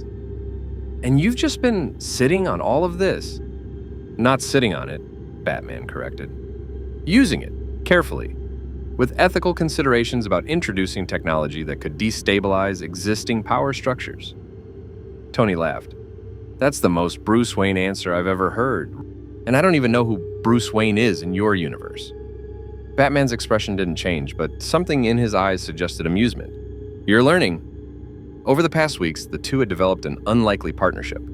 Tony's futurist engineering combined with Batman's detective-level analysis had produced Innovations neither could have achieved alone. They'd upgraded the Avengers' defensive systems, improved Friday's processing architecture, and even designed a new arc reactor that was 30% more efficient than Tony's current model. The Kryptonian crystal technology is the real game changer, Tony said, manipulating a holographic model. If we could replicate it here, we could create a database that contains literally everything humanity knows. Science, art, history, culture, all of it preserved in a format that could survive planetary extinction events. That was his purpose on Krypton, Batman said. Superman's Fortress of Solitude uses similar technology, knowledge preservation across catastrophic scenarios. Right, because your Superman is apparently a refugee from a dead planet who keeps a museum to his lost civilization inside an ice fortress. Tony shook his head. Your universe is weird, Batman. I respect that. Yours has a talking raccoon with a gun fetish. Fair point. The workshop door opened, and Steve Rogers entered, carrying his shield, not the original, which was still lost in orbit, but a new one forged from vibranium supplied by Wakanda. Tony, Bruce, we've got movement. Friday picked up spatial anomalies in the Arctic Circle. Could be nothing. Could be someone looking for the Space Stone. Batman's cowl came up immediately, his tactical computer interfacing with Friday's sensors. Show me. The display shifted to satellite imagery of the Arctic, showing a faint blue glow emanating from beneath the ice. That's Tesseract energy, Tony said, which shouldn't be possible, since Thor has the actual Space Stone locked up in Wakanda's vault. Residual signature, Batman analyzed. The Tesseract was in this universe for decades before Thanos took it. Some of its energy may have leaked into the surrounding matter, creating echo effects. Or someone's trying to use those echoes to track the real stone, Steve said grimly. Either way, we need to investigate. Agreed, Batman said. Superman, Wonder Woman, and I will handle reconnaissance. If it's a genuine threat, we'll call in backup. I'm coming too, Steve said. This is my universe, my responsibility. Batman nodded. Bring Falcon for air support. And Captain Marvel if she's available. If this is a stone hunter, we hit them with overwhelming force before they become a problem. In Wakanda, Shuri's lab had become the center of the most ambitious medical, mystical, technological procedure ever attempted. Vision lay on the table, his body connected to dozens of monitoring systems. Around him, holographic displays showed the fractured pathways of his consciousness, thousands of fragments scattered across 11 different dimensions. Doctor Strange stood at one corner, his hands weaving complex patterns, even though his mystical burns still caused visible pain. Cyborg occupied another position, his body interfaced directly with Vision's neural matrix, so the mother box technology serving as a dimensional anchor. Shuri coordinated from her station, monitoring biological, technological, and mystical readings simultaneously. And Wanda sat beside Vision, one hand on his chest, her chaos magic flowing through him like a river of red light. I've got locks on 70% of his consciousness fragments, Cyborg reported, his human eye glowing with Mother Box energy. But the rest are scattered through dimensional folds I can't access. They're in places where the Mother Box's technology doesn't translate properly. That's where I come in, Strange said, sweat beading on his forehead from concentration. The crimson bands of Sidorak can bridge dimensional gaps that technology can't reach. Victor, when I open a pathway, you need to grab the fragments before the pathway closes. How long will the pathway stay open? Shuri asked. Seconds, maybe less.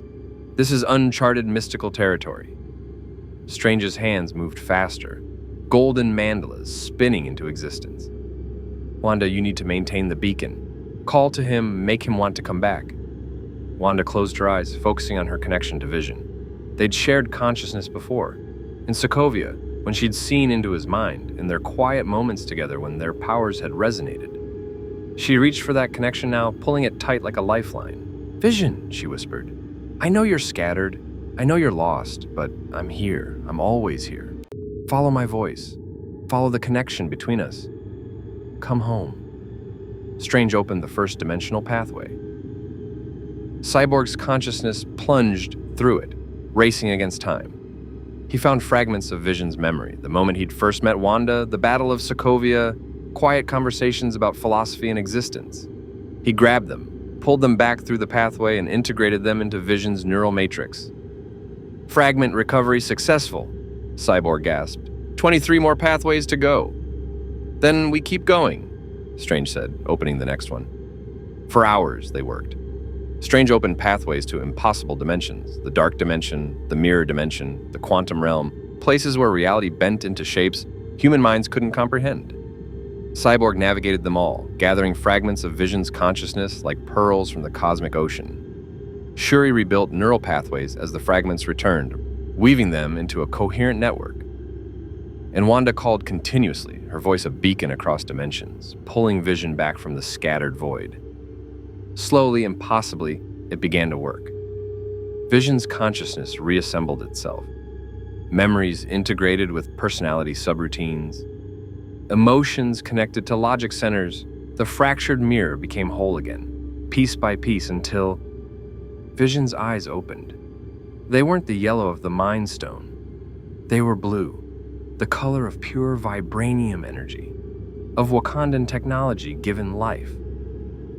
"Wanda," he said, his voice uncertain but present. She sobbed, relief and joy and exhaustion crashing over her simultaneously. Yes, I'm here. You're back. You're actually back." Vision sat up slowly, looking at his hands, feeling the pathways in his mind. "I remember everything. The battle, the feedback, the shattering I was scattered across." He paused, processing. 11 dimensions. You brought me back from 11 dimensions." "We all did," Shuri said, leaning against her console with exhaustion. "Science, magic, and love. Turns out that's a pretty powerful combination."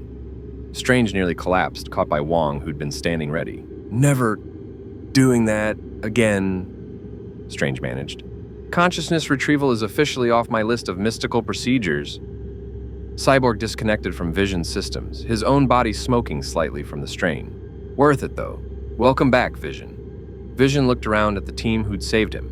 Scientists and sorcerers, heroes from 2 universes, all working together to retrieve one synthetic life form. "Why?" he asked quietly. "Why invest so much effort, so much risk for me? I'm a creation of the Mind Stone, an accident of war. My existence serves no—" "Your existence serves you," Wanda interrupted firmly. "You don't have to serve anyone or anything. You're not a weapon or a tool. You're Vision. You're the person who taught me that being different doesn't mean being wrong. The person who chose to sacrifice himself to save everyone." She took his face in her hands. "You're the person I love, and that's reason enough." Vision processed this with his rebuilt consciousness, and something in his expression shifted. A smile, genuine and warm and utterly human, despite his synthetic nature. "Then I suppose I should endeavor to continue existing," he said. "For you, for us, for whatever comes next." "Good," Shuri said with satisfaction, "because I didn't spend 6 weeks rebuilding your neural architecture just to have you go all existential crisis on me." In the Arctic, the investigation team found something unexpected. Not stone hunters, not alien technology, not a new threat emerging from the ice. They found a man, frozen in ice, perfectly preserved, wearing a uniform from the 1940s that Steve Rogers recognized immediately because he'd worn one almost identical to it. "That's impossible," Steve breathed, approaching the frozen figure. That's me. The me from this timeline. "I went down in the Valkyrie in 1945. They never found the body." "They found it now," Batman said, his sensors analyzing the ice. "And whoever put him here did it recently. This ice isn't 70 years old. It's weeks old at most." Superman used his X-ray vision to examine the figure. "He's alive. Suspended animation, but alive. Heart rate is almost non-existent, but it's there. Someone found him, froze him again, and left him here. Why? To cause chaos," Wonder Woman said grimly. Her warrior instincts recognized a trap when she saw one. This universe's Steve Rogers meeting himself? That creates questions, complications, potential paradoxes, or opportunities. Steve, the one from this timeline, said slowly. "If I'd been found years earlier, the Avengers might never have formed. If I'd been found years later, we might have lost battles we barely won. Timing matters, and someone's playing with it." "The Reality Stone," Batman said with sudden certainty. It's the only explanation. Someone has the reality stone and used it to create this scenario. They're testing us, seeing how we respond to temporal complications. Then we respond intelligently, Steve said. He looked at his frozen counterpart, younger, less burdened by the years of fighting and loss. We thaw him out, we explain the situation, and we integrate him into our timeline carefully. That's not your call to make, Falcon said, landing beside them. That's his. He gestured to the ice. He deserves to know what he's waking up to before we make that choice for him. Sam's right, Steve agreed. We take him back to Wakanda. Let Shuri's team handle the thawing process, and then we let him decide what happens next. Batman watched this discussion with approval. In his universe, the Justice League had faced similar dilemmas. Clones, alternate timeline versions, cosmic duplicates. The key was always respecting agency, giving people choices rather than making decisions for them. Agreed, he said, but we need to find whoever has the reality stone. Because if they can do this, create temporal complications out of thin air, then they can do worse. Back at the Avengers compound, the team had assembled for a war council. The Arctic discovery had changed the situation from rebuilding to active threat. Thor stood at the head of the table, Stormbreaker resting against his shoulder. The reality stone was lost during the battle. We assumed it had fallen into a dimensional fold and would remain there, inaccessible. If someone has retrieved it, then they have the power to literally rewrite existence. Strange finished, his hands still bandaged, but his voice strong. The reality stone doesn't just manipulate matter, it manipulates what is. In the wrong hands, it could turn this entire planet into anything the wielder imagines. So who has it? Tony asked. Thanos' surviving forces? Some new cosmic threat we haven't heard about yet? Unknown, Batman said, displaying data on the holographic table. But whoever they are, they're cautious. They didn't attack directly. They created a complication. Young Steve Rogers frozen in ice and left it for us to find. That suggests they're testing our capabilities, our responses, our weaknesses. Which means they're planning something bigger, Natasha concluded. The frozen Rogers is the probe. The real attack comes later. Then we prepare, Steve said.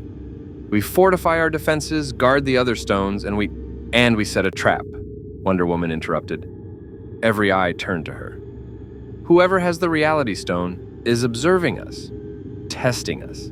That means they're watching. So we give them something to watch. We appear vulnerable, scattered, distracted by the Rogers situation. And when they make their move, we're ready. A counter trap, Green Lantern said with a grin. I like it. Very Batman. It's a classic Amazon strategy, Diana corrected. Appear weak where you are strong, divided where you are united. The enemy commits to an attack based on false intelligence, and you crush them with overwhelming force. Risky, T'Challa observed. If they see through the deception, we've given them real intelligence about our capabilities. Everything's risky, Tony said. At least this way we're choosing the risk instead of waiting for it to choose us. I vote we do it. Seconded, Steve said. All in favor? Hands rose round the table, Avengers and Justice League voting together as one team. Then it's decided, Thor said. We lay our trap and wait for the enemy to reveal themselves. And when they do, he hefted Stormbreaker, lightning crackling along its blade. We teach them why attacking Earth was their greatest mistake. 2 weeks later, the trap was sprung. The team had staged a perfect scenario. Superman and Thor investigating a false lead in the Amazon rainforest. Wonder Woman and Captain Marvel defending the Space Stone in Wakanda. The rest of the team scattered across the globe on various missions, appearing divided and vulnerable. The Reality Stone's wielder took the bait. A rift opened above New York City. Not a portal, but a wound in reality itself, bleeding crimson light. Through it stepped a figure that made even Strange's mystical senses recoil. She was beautiful in the way natural disasters were beautiful, terrible and magnificent, and absolutely lethal. Her armor was forged from solidified reality, her crown was woven from collapsed timelines, and her eyes burned with the power of 1,000 rewritten universes. I am Karnilla, she announced, her voice echoing across dimensions. Queen of Nornheim, sorceress supreme of the Norn dimension. and I have come to collect what your universe stole from mine." Batman's voice cut through the comm channel. "All teams converge on New York. Target is a mystical entity with reality stone manipulation. Threat level, Omega. The Justice League and Avengers materialized from hiding spots across the city, portals courtesy of Strange, teleportation from Cyborg, super speed from Superman and Flash, flight from the others. They'd been waiting for this." "Your trap was obvious," Carnilla said, amused rather than concerned. "Did you truly think I wouldn't sense the deception? I, who can see through reality itself." "We thought you might," Batman said, stepping forward, "which is why the trap wasn't the obvious one." Carnilla's amusement faded as she felt it, a mystical binding, woven through the dimensional fabric of New York City itself over the past 2 weeks. Every building, every street, every molecule of air had been carefully enchanted by Strange, the Ancient One, and the sorcerers of Camartage. Not to attack her, to anchor her. The Reality Stone let her manipulate reality, but it required her to be connected to a reality to manipulate. And they just trapped her in a pocket dimension that was technically real, but isolated from the rest of the universe. "Impressive," Carnilla admitted, testing the boundaries of the trap. "You bound me in a microsecond. Clever." "We learned from fighting Thanos," Strange said, his hands glowing with mystical energy. "Raw power isn't enough. You need strategy, planning, and allies willing to trust each other." "Then let me test that trust," Carnilla said, and activated the Reality Stone. The world went mad. Suddenly, Superman saw Krypton exploding again and again, each death of his homeworld replaying in an infinite loop. Batman stood in Crime Alley watching his parents die, unable to change it no matter how many times he tried. Wonder Woman fought the Ares over and over, each battle ending in her loss. The Reality Stone had found their worst moments and made them real. "Focus!" Batman's voice cut through the illusions. "It's not real. The Reality Stone manipulates perception, not truth. Trust your training." Superman closed his eyes, using his super hearing to focus on the present. The real sounds of New York, his teammates' heartbeats, the hum of technology and magic. When he opened his eyes, Krypton's destruction was gone. Wonder Woman gripped her lasso of truth, letting its power ground her in what was real versus what was illusion. The false battles with Ares dissolved. One by one, the heroes broke free from the Reality Stone's manipulation, their mental discipline, and mutual trust, overcoming even cosmic-level illusion. "Impossible," Carnilla breathed. "The Reality Stone should have broken us," Wanda said, stepping forward with Vision beside her. Her chaos magic flared red, matching the Reality Stone's crimson light. "But you forgot something.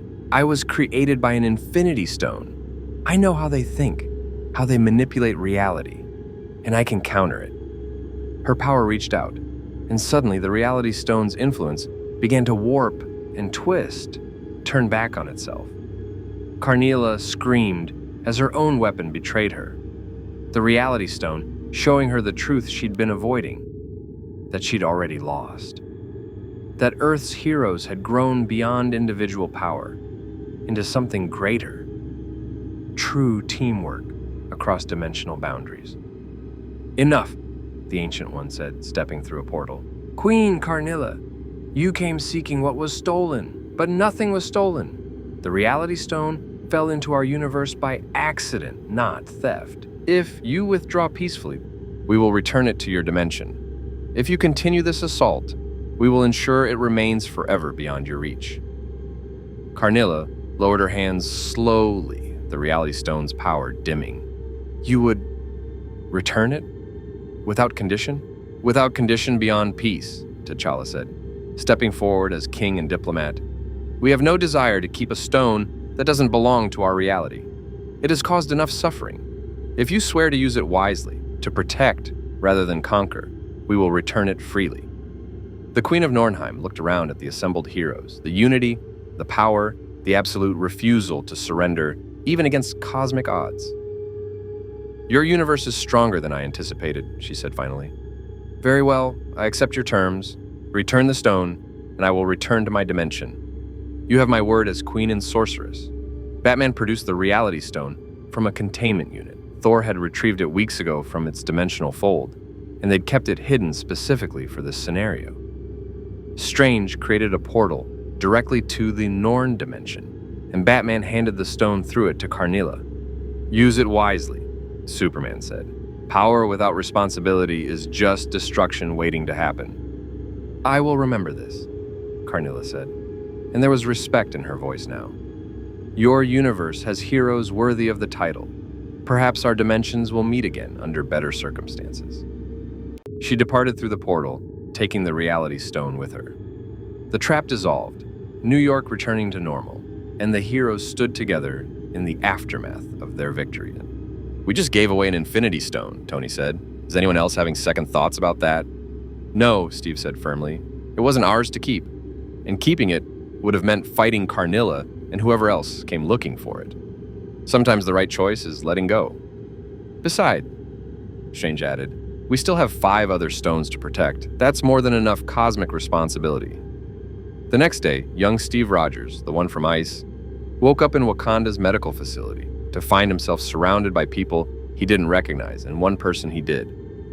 "Steve Rogers," his older self said, pulling up a chair. "I know this is confusing. I know you have about 1,000,000 questions, and I promise we'll answer all of them. But first, I need to tell you something important." The younger Steve, barely 25, still carrying the idealism of the 1940s, stared at his older counterpart with understandable shock. "You're me. Older me, which means I survived the crash." "You survived," the older Steve confirmed. "You slept for 70 years in the ice. You woke up in a world that had moved on without you. You fought aliens, robots, and a mad titan who wanted to kill half the universe. You made friends, led teams, and became a symbol. And now, through reality manipulation and cosmic nonsense, you've been pulled forward in time while your younger self is also here, which creates complications." "What kind of complications?" "The kind where we have 2 Steve Rogers, both with valid claims to existence, both valuable in different ways." The older Steve leaned forward. "So here's what we're offering. You can stay in this timeline. Join the Avengers, fight alongside us, be the hero you were always meant to be. Or you can go back. Strange and the Ancient One think they can return you to 1945, give you a normal life, let you have the future that was taken from you." The younger Steve was quiet for a long time, processing. "If I go back, what happens to you, to this timeline? We keep fighting, keep protecting people, keep being heroes. Your absence would be felt, but we'd manage. And if I stay? Then we have 2 Captain Americas, twice the shield throws, twice the inspirational speeches, twice the stubborn determination to do the right thing no matter the cost." The older Steve smiled slightly. "We'd make it work." The younger Steve looked at his hands, still bearing the cuts from his last mission before the crash, now healed by Wakandan medicine. "I always wanted to make a difference," he said quietly, "to be part of something bigger than myself. If I go back to 1945, I go back to a world that's already won the war I was fighting. But here," he looked up, "here it sounds like the fight never ends, like there's always something threatening people, and not enough heroes to face it." "That's a fair assessment," the older Steve agreed. "Then I stay," the younger Steve said with absolute certainty. "I stay and I fight. And I make sure that people like Thanos never threaten anyone again. That's what Captain America does, right? Stands up when nobody else can. Fights when everyone else falls." The older Steve extended his hand. "Welcome to the 21st century, soldier. It's been waiting for you." They shook hands, young and old, past and present, 2 iterations of the same heroic ideal choosing to stand together. And in the observation room, Batman watched this interaction with approval. "Your universe has good people," he said to Tony, who stood beside him. "Yeah," Tony agreed. "We've got our issues, our conflicts, our disasters, but when it counts, we show up. We fight. We don't give up. Sound familiar?"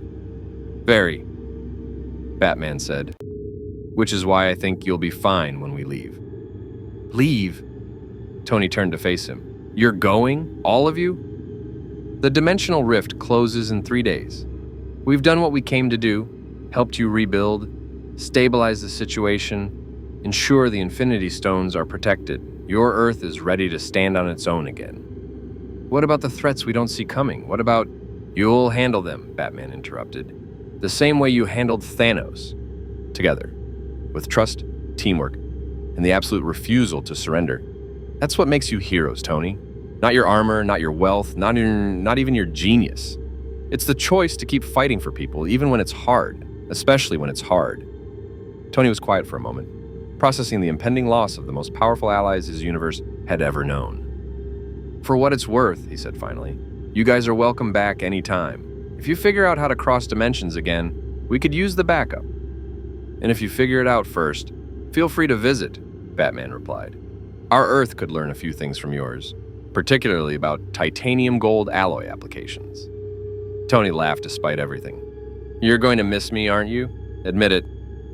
You'll miss the witty banter. I'll miss having someone who challenges my technological designs and occasionally has a good idea. Occasionally, I'm wounded. You'll recover. They stood together watching the two Steve Rogers bond, both men knowing that in 3 days the Justice League would return to their own universe, and this partnership, this friendship across dimensions, would end. But the lessons they'd learned, the bonds they'd forged, and the proof that heroes from different realities could stand together, those would last forever. 3 days later, the dimensional rift shimmered in the quantum laboratory beneath Wakanda, its edges traced with Shuri's technology, Strange's magic, and Cyborg's mother box interface.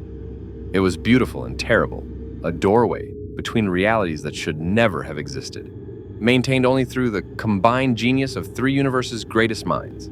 The Justice League stood ready to depart, their uniforms repaired, their bodies healed, but their spirits marked by everything they'd experienced in this universe. Superman floated near the rift, testing its stability with his enhanced vision. The passage looks clear. Shuri, are you certain this will take us home and not scatter us across the multiverse? 97% certain, Shuri replied, her fingers dancing across holographic displays. The remaining 3% accounts for quantum uncertainty that exists in all dimensional travel. You might arrive a few seconds earlier or later than when you left, but you'll arrive home. Good enough odds for me, Flash said, vibrating with nervous energy. Not from fear, from the bittersweet ache of leaving people he'd grown to care about. He'd spent weeks racing across this Earth with Sam Wilson, sharing stories about what it meant to be the fast one, the funny one, the hero who used humor to hide how scared he was sometimes. Wonder Woman stood with Steve Rogers, both versions, her hand on young Steve's shoulder. You remind me of my sisters, she told him. That same determination to fight for those who cannot fight for themselves. This world is fortunate to have you, both of you. And our world was fortunate to have you, older Steve replied. You taught us that strength and compassion aren't opposites, that the greatest warriors can also be the kindest souls. Aquaman clasped hands with T'Challa, 2 kings acknowledging each other's strength. Wakanda would thrive in any ocean, Arthur said. Your people's resilience, their technology, their refusal to surrender their sovereignty, it's everything Atlantis represents. If our worlds ever meet again, I hope our kingdoms can stand as allies. As do I, T'Challa replied. The oceans of our world could use a protector like you. Perhaps one day, when Wakanda finally shares its full knowledge with the world, we'll find a way to help Atlantis thrive here as it does in your universe. Green Lantern stood with Carol Danvers, both of them understanding what it meant to patrol the cosmos, to be the last line of defense against threats most people would never know existed. Keep Earth safe, Hal said, and if you ever need backup that can cross star systems in minutes, find a way to call. The core protects all sentient beings, even ones in parallel universes. Probably. I'll have to check the book. Carol smiled. And if you ever need someone who can punch through a sun, you know where to find me. Well, you know where to find this universe's Earth. The rest is just navigation. Batman stood with Tony Stark, neither man comfortable with emotional goodbyes, both understanding exactly what the other was thinking without words. I uploaded 372 contingency protocols to Friday, Batman said. Scenarios ranging from alien invasion to mystical catastrophe to temporal anomalies. Most of them you'll never need. A few of them might save your world. I left similar protocols in your Bat computer, Tony replied, along with arc reactor schematics, repulsor technology, and a few ideas about nanomachine armor deployment that you'll probably ignore because you prefer psychological warfare over technological superiority. I don't ignore good ideas. I integrate them selectively. That's just ignoring with extra steps. They shook hands, a gesture that meant more than either would admit. Two brilliant minds from different universes recognizing in each other the same drive to protect, the same inability to stop planning, the same loneliness that came from always being the smartest person in the room. "Keep Rogers honest," Batman said quietly. "He's a good man, but he needs someone willing to challenge his moral absolutes. Make him think, not just believe." "Keep your Superman grounded," Tony replied, just as quietly. "He's got enough power to remake your world and make sure he remembers he's there to protect it, not rule it. Neither would I. But power corrupts, and absolute power corrupts absolutely. Someone needs to watch the Watchers. That's you. That's always been you." Batman nodded slowly. "Understood." Cyborg stood with Bruce Banner, both of them understanding what it meant to be caught between human and something else, to have bodies that were as much technology as biology. "The Hulk will come back," Cyborg said with certainty. "When you need him most, when the stakes are high enough, he'll surface. Because for all his rage, all his fear, he's still part of you. And you're a hero. That doesn't change just because half of you is green and angry." "I hope you're right," Bruce said. "But even if he doesn't, I've learned I can still contribute, still fight, still be useful." "You taught me that. Watching you use technology and humanity in perfect balance, it showed me I don't have to be just Banner or just Hulk. I can be both or neither and still matter." "You've always mattered," Cyborg said. 7 PhDs, remember? That's 7 more ways to save the world than most people have. Near the medical bay entrance, Wanda and Vision stood with the Justice League, understanding that these heroes from another universe had quite literally saved Vision's existence. "Thank you," Vision said, his blue eyes, no longer yellow, no longer dependent on the Mind Stone, meeting each hero's gaze. "You crossed dimensions, fought a mad titan, and reconstructed my consciousness from fragments scattered across reality. I owe you a debt I can never repay." "You owe us nothing," Superman said warmly. "Saving people is what heroes do. Doesn't matter if they're from our universe or yours. What matters is that you're alive, that you have a chance at happiness." He glanced at Wanda. "Both of you do." Wanda stepped forward and hugged Superman, brief but fierce. In all the possible futures Strange showed us, in all the timelines he saw, your arrival was the variable that changed everything. Without the Justice League, we lose. Thanos wins. Half the universe dies. You saved us all. And we don't even exist in your reality. That's the most heroic thing I can imagine. "Then imagine better," Wonder Woman said gently. "Because true heroism isn't about grand gestures or cosmic battles. It's about the quiet choice to help, repeated every day in ways large and small. You've both made that choice. You're heroes in your own right, with or without us." Thor stood before the rift, Stormbreaker in hand, his presence somehow both godly and deeply human.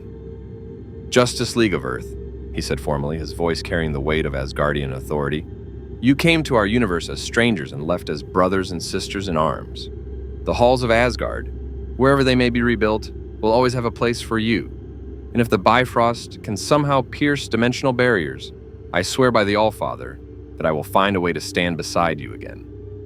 "And we beside you," Superman replied, clasping Thor's forearm in a warrior's grip. "You've lost much, Thor Odinson, your home, your people, your family, but you haven't lost yourself. You're still a protector, still a king, still worthy, never forget that." "I'll try," Thor said, and there was genuine emotion in his voice. "Though it's easier to remember when I have friends like you to remind me." Strange approached, his hands still bandaged, but his bearing strong. "The dimensional rift will close behind you. I don't know if we'll ever be able to recreate it.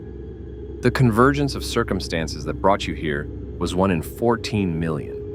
But if there's a way, if the universe ever needs us to unite again, we'll find it." "Magic and science combined can accomplish anything," Batman said. "We've proven that. Your universe and ours both have the knowledge. The question is whether we have the will."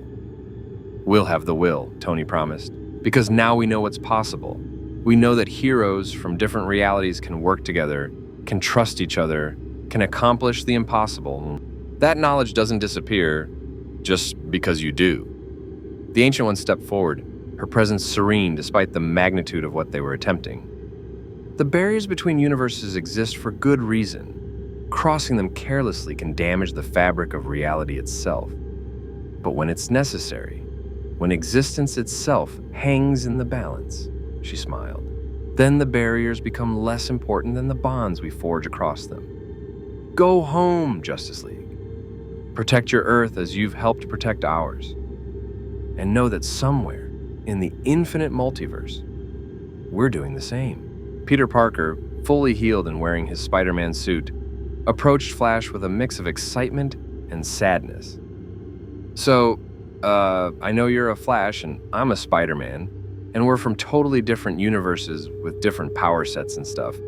But I just wanted to say, you're really cool, like super cool. The way you vibrate through attacks and make jokes while saving people, that's the kind of hero I want to be. Barry knelt down to Peter's level. The kid was young, so desperately young to be carrying this weight. You're already that kind of hero, Pete. You've got the power, the humor, the heart. Just remember, with great power comes great responsibility. Someone probably said that better in your universe, but the principle holds. Be the hero your world needs. We believe in you. Peter's eyes shone behind his mask. I won't let you down. You couldn't if you tried, Flash replied, ruffling the kid's hair before standing. Natasha Romanoff approached Batman, her expression inscrutable in the way only a master spy's could be. You left files on S.H.I.E.L.D. servers encrypted, hidden behind 7 layers of security that took me 3 days to crack. Contingency plans for if I'm ever compromised, brainwashed, or turned against my team. Standard protocol, Batman replied. Everyone with a history of mind control gets a file. The last page wasn't a contingency, it was a note, personal advice about forgiving yourself for things you did under external control. About understanding that the Red Room's victims aren't defined by what they were forced to do. Natasha's voice softened almost imperceptibly. Thank you for seeing that. You're not your past, Batman said. Neither am I. We're defined by what we choose to do now, knowing what we know, carrying what we carry. You've chosen to be a hero. That's all that matters. Rocket Raccoon stood on a platform to be at eye level with Green Lantern. His enhanced biology, the result of experiments that should never have happened. So, about that ring of yours. If I figured out how to reverse engineer the hard light construct technology, would the Green Lantern Corps come after me? Absolutely, Hal said with a grin. But I'd argue for leniency. You're a good person, Rocket. Under all the sarcasm and the gun obsession and the attitude, you care. You fight for your friends. That's what the Corps is about. Will and loyalty and standing up when everyone else sits down. If there was a Green Lantern Corps in this universe, you'd probably be a candidate. Nah, Rocket said, though he looked pleased. I'm more of a freelance chaos agent. But thanks. It's nice to know I'm not just a trash panda with a gun. You're a hero with a gun, Hal corrected. Big difference. Mantis approached Wonder Woman shyly, her empathic abilities making her overwhelmingly aware of the Amazon's emotional depth. You feel ancient, old in the way mountains are old, but also young in the way hope is young. It's beautiful and sad, and I don't understand how you contain so much feeling without breaking. Diana knelt before the empath, her smile gentle. We contain it by sharing it, by finding people who understand, who carry similar weights. You're an empath. You feel everyone's pain, everyone's joy, everyone's fear. That's a heavy gift. Make sure you have friends to help you carry it. I do, Mantis said, glancing at the Guardians. They're strange and loud and sometimes smell bad, but they're mine. Then you're richer than most, Diana replied. Treasure them. Drax approached Aquaman, studying the King of Atlantis with his typical bluntness. You are a warrior. I respect this. But you are also a king who chooses diplomacy before violence. I do not understand this. Because violence is easy, Aquaman replied. Any fool with a weapon can start a war. It takes wisdom, patience, and genuine strength to prevent one. Kings who lead with violence rule kingdoms of corpses. Kings who lead with wisdom rule kingdoms that thrive. Drax considered this. This is acceptable wisdom. I will attempt to remember it, though I will still stab many enemies." "I'd expect nothing less," Aquaman said with a slight smile. Groot, teenage now, after his sacrifice saving Rocket years ago, approached Superman with characteristic simplicity. "I am Groot." Superman's enhanced hearing picked up the nuance in the three words: the respect, the gratitude, the acknowledgement of shared heroism. "I am Kal-El," he replied, matching Groot's formality. "And it was an honor fighting beside you, Guardian." "I am Groot." "Yes," Superman agreed, understanding somehow. "We will meet again, I'm certain of it. The universe is too small for heroes like us not to cross paths eventually." As the farewells continued, the rift's energy began to pulse more urgently. Time was running out. The dimensional convergence couldn't be maintained much longer without risking catastrophic collapse. "It's time," Cyborg announced, his sensors tracking the rift's deteriorating stability. Another 5 minutes and the passage becomes too dangerous to traverse. The Justice League assembled before the rift, 7 heroes who'd crossed dimensions to save a universe that wasn't theirs, who'd bled and fought, and nearly died for people they'd just met. Superman turned to address the assembled Avengers, Guardians, Wakandans, and allies one final time. His cape billowed in the energy field surrounding the rift, his presence commanding without being domineering, the ultimate symbol of hope given voice. "When we arrived in your universe, we were lost, confused, and alone," Superman said, his voice carrying to everyone present. "We'd been ripped from our home, thrown into a reality we didn't understand, facing a threat we'd never encountered, but you didn't treat us like invaders or anomalies.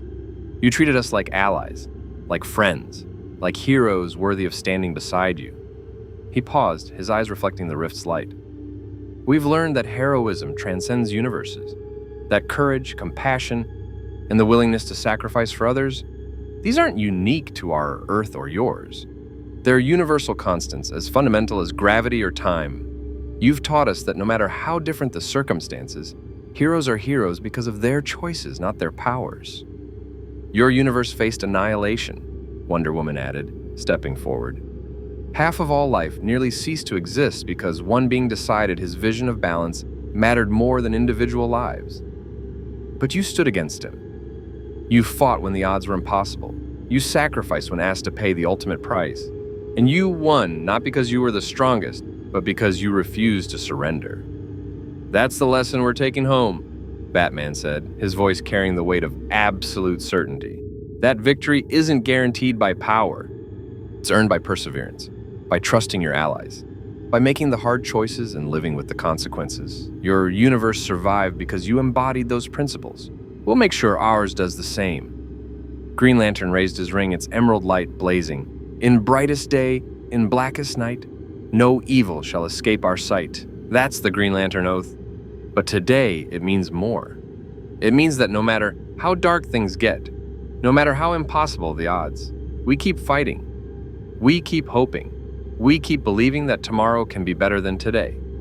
You've reminded us why that matters. "Thank you," Flash said simply, "for letting us fight beside you, for trusting us when you had no reason to, for showing us that even when we're far from home, we're never truly alone as long as there are people worth fighting for." Aquaman raised his trident in salute. "May your oceans run deep, your skies stay clear, and your enemies know fear. And may you always remember that somewhere in the multiverse, the Justice League stands ready to answer your call." Cyborg's systems interfaced with the rift one final time, ensuring the passage remained stable. "We came from technology and magic, science and myth. We leave having proven that those divisions don't matter. What matters is what we choose to do with our gifts. You've chosen to be heroes. So have we. That makes us family across dimensions and realities." Tony Stark stepped forward, his arc reactor glowing in the dim light. "Before you go, I have something." He pulled out a small device, no bigger than a thumb drive. "It's a quantum beacon. Theoretical technology I've been working on since Strange started talking about multiverse theory.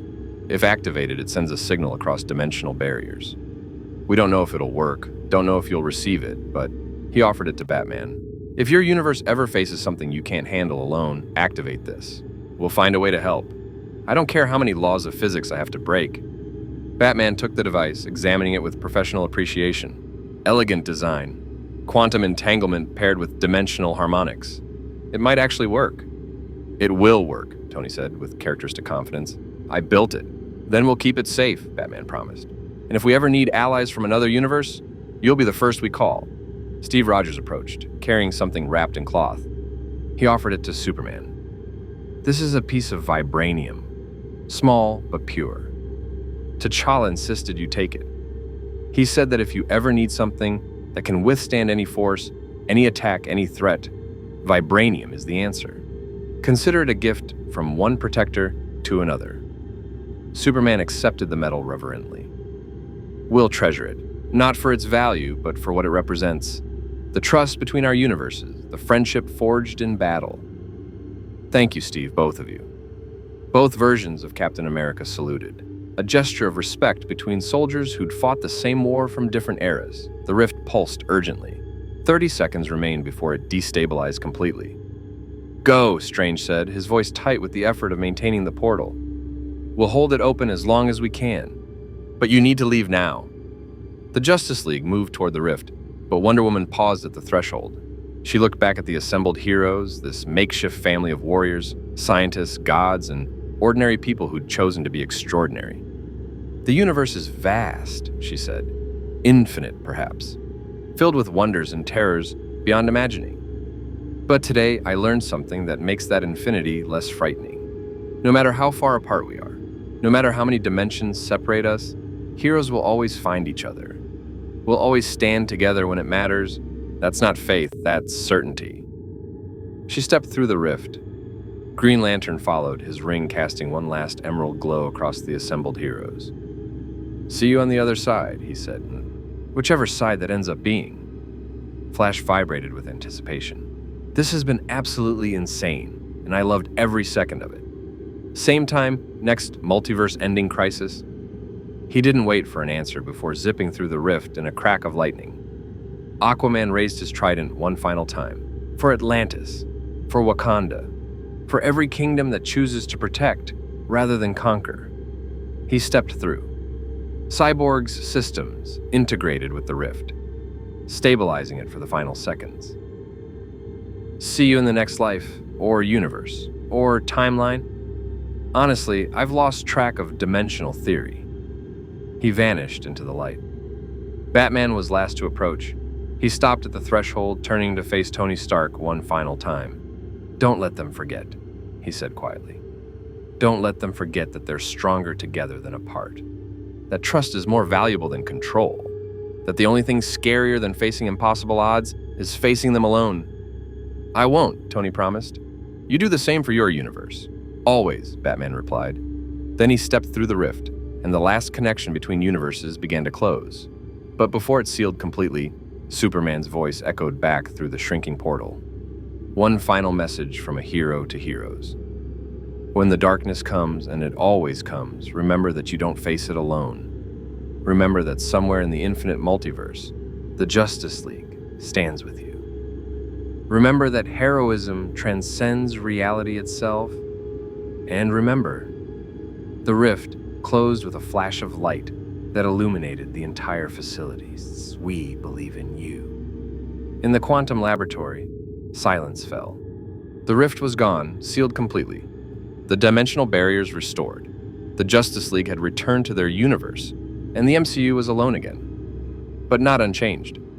Tony Stark held the quantum beacon Batman had accepted, knowing that somewhere in another reality, 7 heroes had just returned home, with stories of the universe they'd saved. Steve Rogers looked at his younger self, understanding that time and reality were more fluid than he'd ever imagined. Strange studied the mystical patterns where the rift had been, already calculating how to recreate it if necessary. And across Wakanda, across Earth, across the cosmos, heroes from this universe understood something profound. They were not alone in the multiverse. They had allies in dimensions beyond imagining, friends who'd crossed reality itself to stand beside them. The battle against Thanos had been won.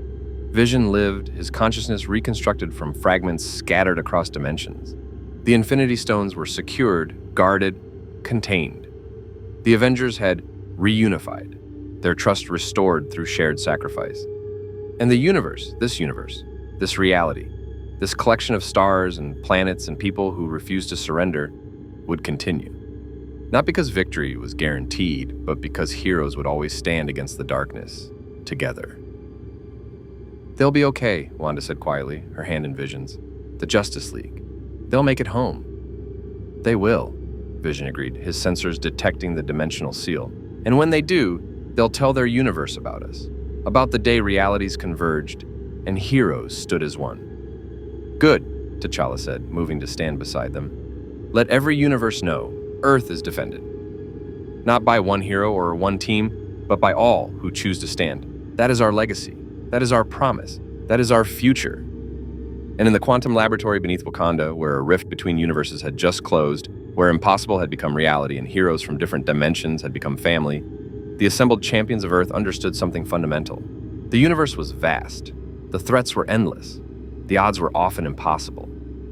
But as long as heroes refused to surrender, as long as people chose compassion over cruelty and sacrifice over selfishness, as long as Earth had defenders willing to stand against any threat from any reality, they would never face the darkness alone. May the Force be with you. More stories await.